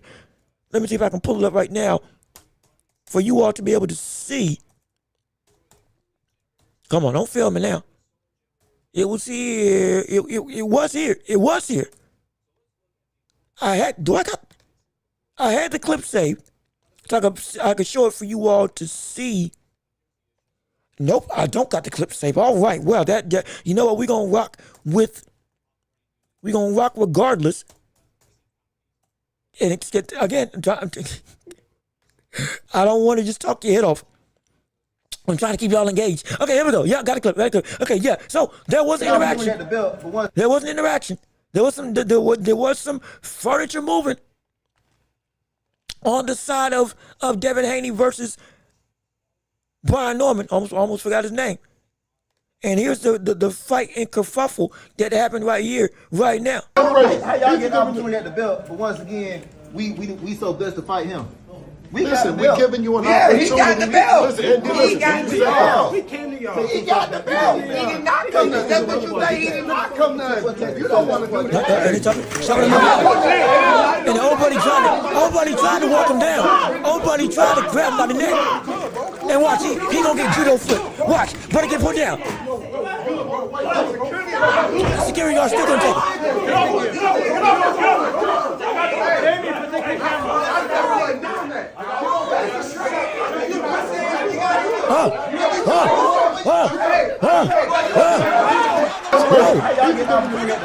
No, I tell you, ain't that great? And let me tell you something right now with this clip. This brother, again, all of this started.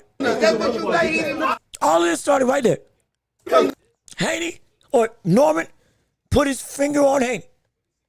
As you can see right here. Norman pointed at him saying, hey, buddy, you got the belt. Or we got the belt. Somebody got the belt. And we coming after you. Taps Haney on the chest. That's what you say. Haney, mind you, Norman taps him on, doesn't shove him. Norman pokes him and says, hey, brother, we coming for you. Haney essentially just does a karate block and whips his finger off of him.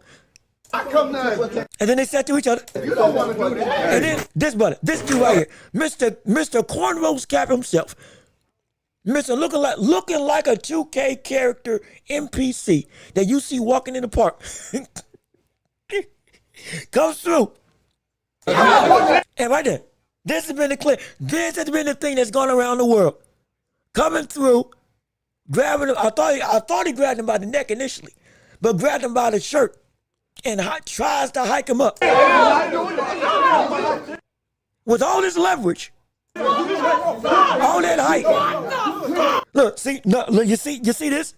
Norman got him under the. See, this is where you messed up. You messed up. You doggone it. See, you gave up your leverage. That's what happened. Your butt gave up your leverage when you put your arm down and didn't defend inside when the clinch came into play, and you lost your leverage. Watch, got back turn, boom, and then boom. Now he's got control. Norman got that back shoulder, and Norman is strong enough to keep that brother there.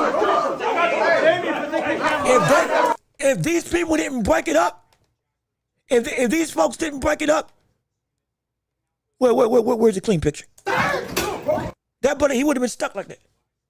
If these folks weren't there to help mitigate the forward momentum that Norman had when he, again, just by getting his arm under his back shoulder. That's the leverage this brother got against that bodyguard. That, again, was indeed taller and bigger than him. I'm guessing that brother 220. At least 6 something. 6 something, 210, 220. At least 199. Minimum. And look at this. If this big brother wasn't here, and this dude wasn't there also bumping and slowing down the momentum of them going forward, a do-rag brother would have been in the door. He would have, the plaid shirt. He's going head first into that door. If these two, this guy and this guy, ain't there to bump the momentum and slow him down. He going into that door.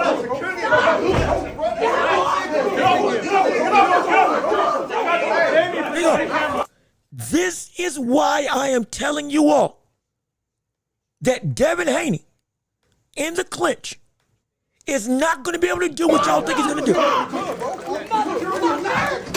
And again, excuse the language, but this right here, after getting an inkling of leverage, look at what he was able. Look at. Actually, hold on. Let me make my camera a tad bit bigger, so I can be at least a little more seen. But again, this right here is what Norman can do if you try to grab him up, if you try to clinch him, if you try to control him on the inside. This is what he can do to you. Now, granted, is this guy a boxer? Nah. This guy a fighter? He's a security guard, so he knows how to do some stuff. I'm not saying he's an elite world-class athlete. But this is against a bigger opponent who had leverage on him at first. But the second Norman was able to switch positions and just get an inkling of positioning, it went from this. You don't want to do that. It went from that. Look, it went an inkling of leverage. The second he got some leverage. Look what he did. The second he got leverage, literally put this brother's head down and was gonna walk this man into the door if that other brother in the gray wasn't there.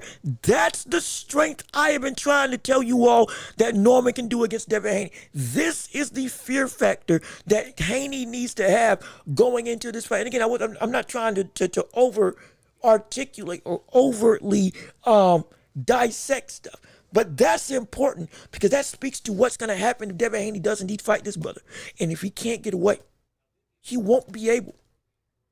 He will not be able to leverage Norman into a position of neutrality and or deficiency. It's not going to happen. It's not going to happen. This cat did this against a brother who was indeed taller and looked to be bigger and looked to be stronger than Norman. And by Norman's self, once he got that back shoulder, brother, it's done. It like that's danger. That's danger. That's why I'm saying Norman's gonna knock out Haney. That right there is why I'm saying Norman's gonna knock out Haney. Because stuff like that, leverage like that, controlling positioning at the drop of a hat. The second the second he's able to get himself into a good position, he fought his way into a advantageous position after being at a disadvantage from being out leveraged. He out-muscled that brother. It's insane. It's insane. I'm telling you, it is dangerous. It is indeed. It's danger outright. It's danger outright. But let me see. Superman movie review. Oh, Superman movie review. I ain't seen it yet. I have not seen it yet. That's the issue. I have not seen it yet. I ain't done it yet. I haven't transpired with it yet. I'm still waiting to see it. I couldn't see it opening day, sadly. Sadly, I want to see that movie. Looks to be great. Looks to get back to Superman's roots, thankfully. Thank goodness. My gosh. Been waiting forever to go and see that film and see a Superman that ain't dark, that ain't moody, that actually likes to laugh, that actually, does some quips. And just all around, hey, I'm a good guy that wants to save the day. So that's what I'm going to do. This, I'm excited. Again, no, love Henry Cavill. Love Henry Cavill as Superman. I can't believe that they essentially destroyed the Snyderverse when he was supposed to come back as Superman and still just nixed it. And he loved being Superman. Henry Cavill as this version of Superman would have been sublime. Not saying that the guy playing him now ain't great. Not saying the guy playing him now ain't great. No, he is. He's phenomenal. Did a great job. I just wish that it was Cavill that got that same level of opportunity with the character done the right way. But regardless of which, I need to see it. If you've seen it, don't spoil it for me. I've heard Lex Luthor's great. I've heard that Superman is great. I heard that they stopped a scene, or they cut a scene when Crypto the dog got knocked out, got cracked. I was like, why? I didn't understand. This is a superhuman dog fighting a villain, and that dog is probably putting in work against said villain. It wouldn't make all the sense in the world to punch the dog because you got to. I do hate the fact that they cut that. Because on my side, let a villain be a villain. Let them show that they're bad by doing things that make people uncomfortable. Yes, everybody loves dogs. This dog is fighting crime. This dog is a superhero. Guess what that means? He can get punched in the face, and he can take it. Let him get punched in the face, doggone it. Let the dog get knocked out. Let the dog get KO'd. Let the dog get knocked out. I'm not for animal abuse, but this isn't animal abuse. This is not animal abuse. This is straight up a dog with powers like Superman, biting people with the force of 1,000 suns. He can take a punch. Let the thing take a punch. Let him fight back. That would make for an interesting fight dynamic. It will make the villain be more of a villain because people don't like dogs getting hurt. Let it be. Oh, let it be. I wish they kept that scene in. But regardless of which, regardless of which, it's gonna be. I can't wait to see the movie. I also can't wait to see Fantastic Four. Gonna see that July. I think I'm gonna see that in late July this month. So excited for it. Can't wait to see it. It's these things ain't cheap though. These movies ain't cheap though. I ain't gonna lie.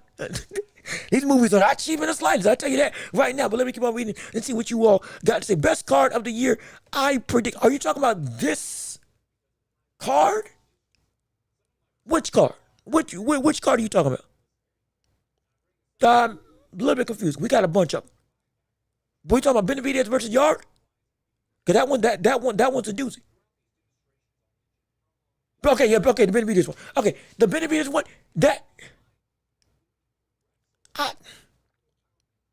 Outside of the stacked women's card, it's gonna be out there with probably top 5. Cause it's Benavidez, Yard, Norman, and Haney for the title fighting against each other. Abdullah Mason. And then who's the fourth buddy? Who's the fourth buddy that's on this card for this fight? Cause I know it is eluding me. It's eluding me for some odd reason. Who's on that? Who's the fourth buddy on that card? Is it David Morrell? Is it is it David Morrell that's fighting on that card? I'm not crazy, right? But come on, where is that? If somebody can beat me to it, please beat me to it and tell me who's on that card. I should know this. I should know this.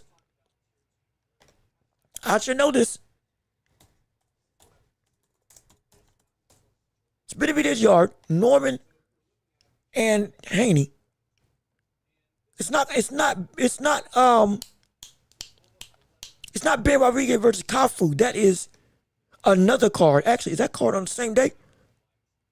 Mason versus no, Jesse Rodriguez. No, it is. Oh shoot. Oh, I didn't. Oh my gosh. Oh. Wait. Hold on. Wait a minute. Time out.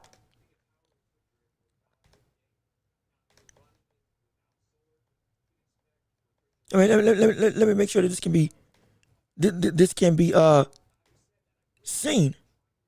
Nope, can't be seen. Okay, hold on. Wait a minute. Probably, let me shrink myself back down. Yeah, that was a mistake. Okay, there we go.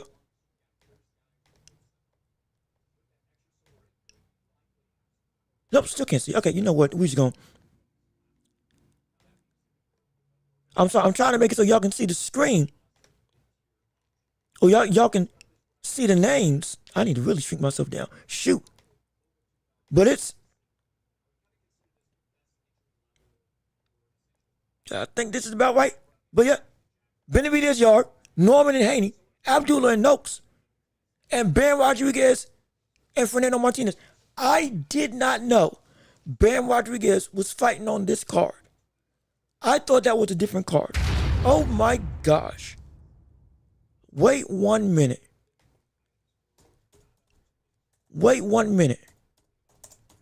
That's insane. Okay. You got me. This may just be one of the best cards of the year. It might just be one of the best cards of the year. Might just be. That's ridiculous. That's insane. And let's not forget. Don't forget. Ben Rodriguez is also fighting this weekend. On top of, he's fighting Martinez in. Yeah, wait. So I'm not crazy. So wait, hold on. So Barrett's fighting Martinez on the Benavidez card, which is way down the line. And that's already set in stone. And he's then also fighting on the Diego Pacheco card. Like less than what? Less than 4 months from now? But this man's insane. This man, yeah. Austin Williams, Ben Rodriguez, Kafu, Diego Pacheco, McCombie. That's going to be, hey. This fight, this is going to be interesting. This is going to be interesting. Pacheco better be on his A game. But Diego Pacheco this weekend better be on his A game. Going up against Kevin McCombie. But we saw what McCombie did to the likes of Caleb Plant. We saw what his buddy did to Caleb Plant when Caleb Plant was supposed to be the outright better boxer. This brother came in and he just ran roughshod over Caleb Plant for a couple rounds. This Trevor McCombie, but he's one of the strongest punchers in this division at 168, just objectively. This man, he punched. He knocked down, though it wasn't counted, he knocked down Caleb Plant through his guard to the body. This brother had Caleb Plant out for a good, like out cold for a good 3 seconds. Ernie Shaver style to Larry Holmes early in their fight against with Caleb Plant. Like Diego Pacheco, hey brother, he's skilled. Oh, he's a dog. He's a menace. I'd love to see him fight. But this cat is genuinely in a fight where he is in danger. McCombie is like that. McCombie will hurt you. He's reckless. He is not refined. He's a brawler. But brother, he'll hurt you. He'll hurt you with everything that he touches. You'll feel it. And he'll trade with, he'll take chances that you don't think, he's not stupid enough to do it. Yes, he is. And he'll land. And you could be in trouble. Diego Pacheco better watch out. But I didn't know that. I did not know Ben Rodriguez was on that card with Benavidez. I thought it was going to be on a different card. But it is on a different card. He's fighting Kafu this weekend. Then he's fighting Benavidez 4 months from now. In November. Oh, that's insane. Yeah, that's ridiculous. That's preposterous. That is wow. Oh, that's wow. That's impressive. I can't lie. That's impressive. But again, is there anything else anybody wants to say? We're winding down the show. Coming up on 3 hours. I don't want to hold y'all up like last time. We went 4 hours straight. Though, again, hopefully y'all enjoyed it. But it's still the championship rounds for the entirety of the show. We've been having a blast talking through conversations, having talks about Devin Haney, having talks about Brian Elmer Jr., talked about Roy and Floyd drama, talked about Tank Davis and a potential career-ending litigation going against him with him and a domestic violence dispute. Is there anything else you all want to discuss? Any other comments, questions, concerns, debates, dream matchups, things you disagreed with me when it comes to the world of boxing or just sports in general? Talk about the NBA if you want to. Some dissensions with the Los Angeles Lakers. Cooper Flag in Summer League. Getting locked up by Bronny James, having a very much abysmal first display and his welcome to the league moment. Not saying it's a bust. Not a bust. Ain't a bust at all. But there is some big growing pains that need to happen for the world of Cooper Flag if he wants to be that next fixture in the eyes of the Dallas Mavericks. With them already having a great roster with, again, Kyrie Irving, AD, and now with Cooper Flag as looking to be automatically that third that third piece to that big three. Not again, he's a rookie. I get it. Not gonna jump on him and say that, oh yeah, you a bum. Get better now. No, it's gonna take some time. But where we thought he was gonna be entering the league versus where he actually is now, going against comp, there's more growth than many people may have expected. That needs to happen. But regardless of which, whatever you all want to discuss and talk about, we can talk about it right here, right now. Let me see what you all have to say. What's the fight that you were most excited for ever? Where you couldn't go to sleep without excitement? It was, let me see. The fight that I've been most excited for in my life. And again, mind you, I'm new to the sport. I'm not like looks may fool you. I loved fighting, but I didn't get into boxing up until a couple years ago. Again, it's been a slow building journey. But since I've been in it, and like fully understood what's going on, the biggest fight that I've been excited for was Crawford and Spence. That was my big thing. It wasn't Pacquiao and Mayweather. Though that was the one that I was like, that was the biggest dipping into the pool of, oh, it's a big fight feel. I was excited for that, absolutely. But like truly understanding the gravity and what kept me up at night, yeah, it was Spencer Crawford. Let me tell you something. That fight, Spencer Crawford had me literally laying up in my mind. This is when I was doing the show. That fight would have me laid up in bed, thinking every which way of what Crawford could do to Spence. How could this happen? I'm looking at every video I can think of. I'm going back and I'm watching fights with Errol Spence, from the car accident to Danny Garcia to Ugas, rewatching Terrence Crawford fights. I am sleeping with my last thought being, can Crawford really land those counters? Once I was fully confident, okay, yeah, Crawford can beat Spence, and I made my prediction, brother, I was so excited for that fight to take place. That was the biggest, you ever get those like jitters of like, you just can't wait for the day to come. You clean out your schedule. Your everything that you do is for that one moment. You can't think without it coming about it. You can't go a day without looking up something about it. It's always on your mind. It was almost all consuming, but like in the best way possible, because I couldn't wait. That was the fight that had me up at night, up in class, up in school. Every time each one would win, I would be waiting on, okay, is it going to be made now? It's going to be made now. I'm taking time out every time both of them fight to see what they do, see how they win, and see, okay, what's going to happen when they fight against each other. Man, when I was making predictions for this show, I would be up till like 4 or 5 in the morning. Or excuse me, 3, 4 in the morning. Watching film, doing research, doing everything. I mean, I was obsessed with this fight happening. And when the day actually came, brother, it felt, shoot.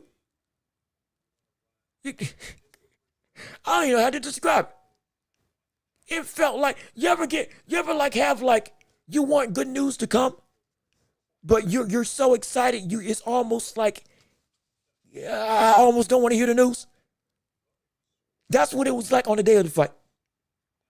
I pulled up to my restaurant. I brought some friends with me. We got a table. I think we got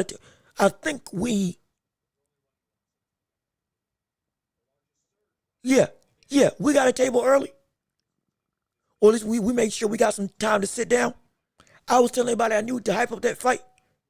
I had people that didn't watch fights coming in to see that fight. Man, when I tell you, it was one of the greatest experiences of my life as a boxing fan. As a boxing fan. one of the greatest experiences in my boxing life. It was insane. It was insane. And when he beat him, when he won the way that I said that he would win, when people said that I was crazy, when people said I didn't know nothing, when people said, well, not that I didn't know nothing, when people strongly disagreed, and he beat them, he countered them, he was tagging and beating the left straight of Spence. He was out muscling Spence. Everything that I said that Crawford was going to do, he did. In almost the exact way. And I think he beat him within the round I said he was going to do it. If not just one round off. You can go back and watch the prediction. And I think it was one of the most insane things I have been a part of. It was one of the most insane things I've ever been a part of. That was the fight that I loved it. I loved it. That was my magnum opus of an event. And I can't wait for more. Shoot, it's going to be one. I can't wait for one that tops it. I cannot wait for one that tops it. I'm excited. That's why I love this sport. Because you get that every fight, you're like, is this going to be the one that tops what I've been waiting to see? Oh, it's so insane. It was great. It was great. This is Shakur Zepeda. It's one of those compelling fights I'm so excited for. I just want tomorrow to come. Oh, so this fight is that fight for you. I get it. Because there's the unknowns on top of the knowns of this fight is what makes this exciting. There's more unpredictability with this fight, with the injury being a real predicative factor that makes it so enthralling for the public to see. The fact, it's not, again, for me, your excitement, I love it. I appreciate it. For me, my excitement is, as much as I feel that I think Shakur is going to win this fight, the unpredictability of if his hands get hurt, what is he going to do? And the high likelihood that this may happen makes this such a compelling display, because he can talk all that talk. He can stand in front of the stage. He can bring a belt and snap it in front of Zepeda. He can do all this stuff. And then round one, gone. Can't punch. Round 6, gone. Can't punch. Round 4, gone. Can't punch at any given point. That pop, that snap can occur. I'm not saying I want it to happen. But I'm saying that if it does, my gosh, what are you going to do? And this is on top of the pressure. This is on top of the motor that Zepeda can bring. This is on top of, hey, what if Shakur actually gets touched up and the brother all of a sudden the attack is waning on him? Nothing, his hands are fine, but he can't keep Zepeda off of him. He can't use his feet to actually keep the distance that he normally does. All of a sudden, we got to see Shakur in a brawl. We got to see him, okay, we've seen you sit in the pocket and be slick and counter him and throw the straights, throw the slick shots and all that stuff. Now, that ain't working. Hypothetically, what you gonna do? How you gonna fight? Where are you going? You gotta dig deep now. There ain't no hit and not getting hit. You getting hit, you gonna have to hit back. Dare I say, you're losing. What you gonna do to regain the lead? You gotta knock him out. How you gonna knock him out? If it gets to that point where, hey, he's down on the cards, hypothetically. It can, if we see Shakur have to scrap, and I mean really have to scrap, where it's like ain't no slickness, ain't none of the defensive acuity that we normally see. He has to bite down on his mouthpiece and straight up go to war, trade for trade, volume for volume. Forget sitting in the pocket, but we right here with each other. We got to see Shakur walk Zepeda down hypothetically and turn this into a dominating fight where he is on the offensive in order to mitigate the pressure. because defensively, being on the back foot ain't working. Like all of these types of nuances, all of these types of situations can come about, and it makes it so exciting. It makes it so intriguing. It makes it so interesting to see for how this fight can go. And it just draws me in. It just draws me in. Oh, it's so good. I can't wait for this fight, and let alone the aftermath. But after this fight would tank out the picture, it's going to be Shakur versus Skull. Or not Skull. Good gosh, hopefully not that fight. Lord, no, wait a minute. Not that fight. We don't want Shakur versus Skull. We do not want Shakur versus Skull. We don't want that in the slightest. We don't want that in the slightest. Not at all. Don't want that. Lord knows we don't want that. Shoot. I'm not saying Shakur is a fighter that will put you to sleep, but that fight will put you to sleep. We won't even see it yet, because we're going to be round 3. We dozing off, because neither of them are going to engage with each other. But after this fight would take out the picture, Shakur versus Floyd Schofield is almost guaranteed. That's almost a done deal. That is almost a done deal. That is almost secured that is going down. That's happening. It's almost assured that that's happening. If we see that win. And most likely for a belt.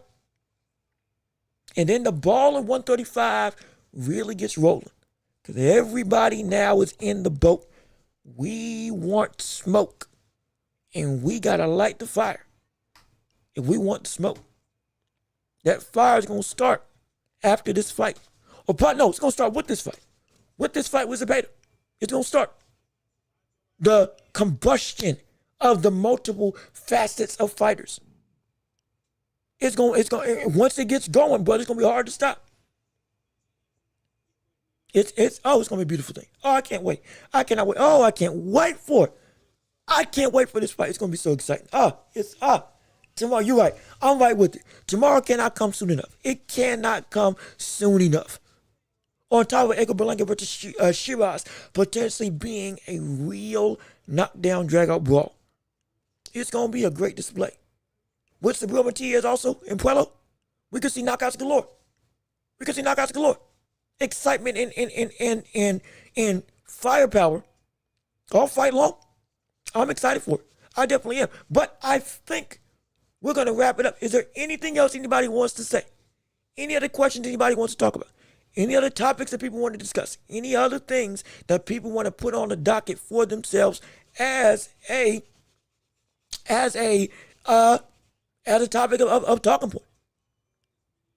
And speak now, forever hold your peace. And if not, we're going to wrap it up and send it home. And hey, we're going to get out of here. No, last call. Real quick, I'll do the quick disclaimer if you're getting your questions together. This is still the championship rounds. Anybody can say anything. Y'all drive the conversation for this show. This is the last call for topics on what you want to discuss. If you would, leave a like on the stream if you're here. Comment your thoughts and opinions in the chat. If you want to keep on talking, go ahead and subscribe if you haven't already. Hit the notification bell so you know whenever we post on the show. Share the show with everybody that you know so we can keep on building up this empire. And if you want to support the show, we're almost at Super Chats. Almost at that 3,000 hours watch time. But since we're not, and we're still gaining the hours. If you want to support the show, keep the lights on, help invest back into the show, Cash App, PayPal, links in the description. Also, if you want to give anything, we'll do. And if you give something, put it in the chat how much you gave and where you gave it, so I can be sure to give you your just due invalidated to make sure, hey, you ain't doing one up over on me. Yeah, and thank you for the support. Absolutely. But if nobody else has anything they want to say, if everything's all well and good, I think we can end the show, and I think we can get out of here. It's been very productive. I love it. But my gosh, it's 3 hours, 9 minutes. We got to end it at some point. So I think we're going to hit it out and head home. So with all of that being said, this has been another episode of The Welch Report with me, your host, Jean-Luc Welch. Thank you so much for tuning in and listening to the show. Thank you so much for taking your time out on this Friday afternoon. And hey, spend some time with us. Again, leave a like on the stream before you leave. Keep on commenting on what you liked or didn't like about the show in the comment section once the video ends. Subscribe if you haven't already. Hit the notification bell so you know whenever we post. Go ahead and share the show with your mom, your dad, your sister, your brother, whoever you can, and tell them about the hottest show in all the globe. Now watch your boy right here on YouTube and on every podcasting platform imaginable. You're going to be able to listen to this on every podcast, Apple, Spotify. After this show ends, be sure if you want to support and give to the channel, Cash App, PayPal, links in the description. We've been so great. It's been a phenomenal show. We're going to catch y'all in the next one. I've been Jean-Luc Welch. Y'all have been wonderful. Peace and love. We are out of here. Yes, sir. We're going to see you all next week or potentially sooner. Depending on if I can do the fights with tonight and tomorrow. We're going to stream tomorrow. Tonight, I want to say I can stream for the Katie Taylor fight, but I can't concretely say for certain. But at minimum, Saturday, we're going to be here. Set aside that time. Friday, see if I can manipulate some stuff around so we can't call that fight. But if not, we're going to talk about it next week. Yeah, absolutely. And we're going to be watching. But with all that being said, I'll be Jean-Luc Welch. Peace and love. Be blessed. Be safe. And we'll see you all when we see you.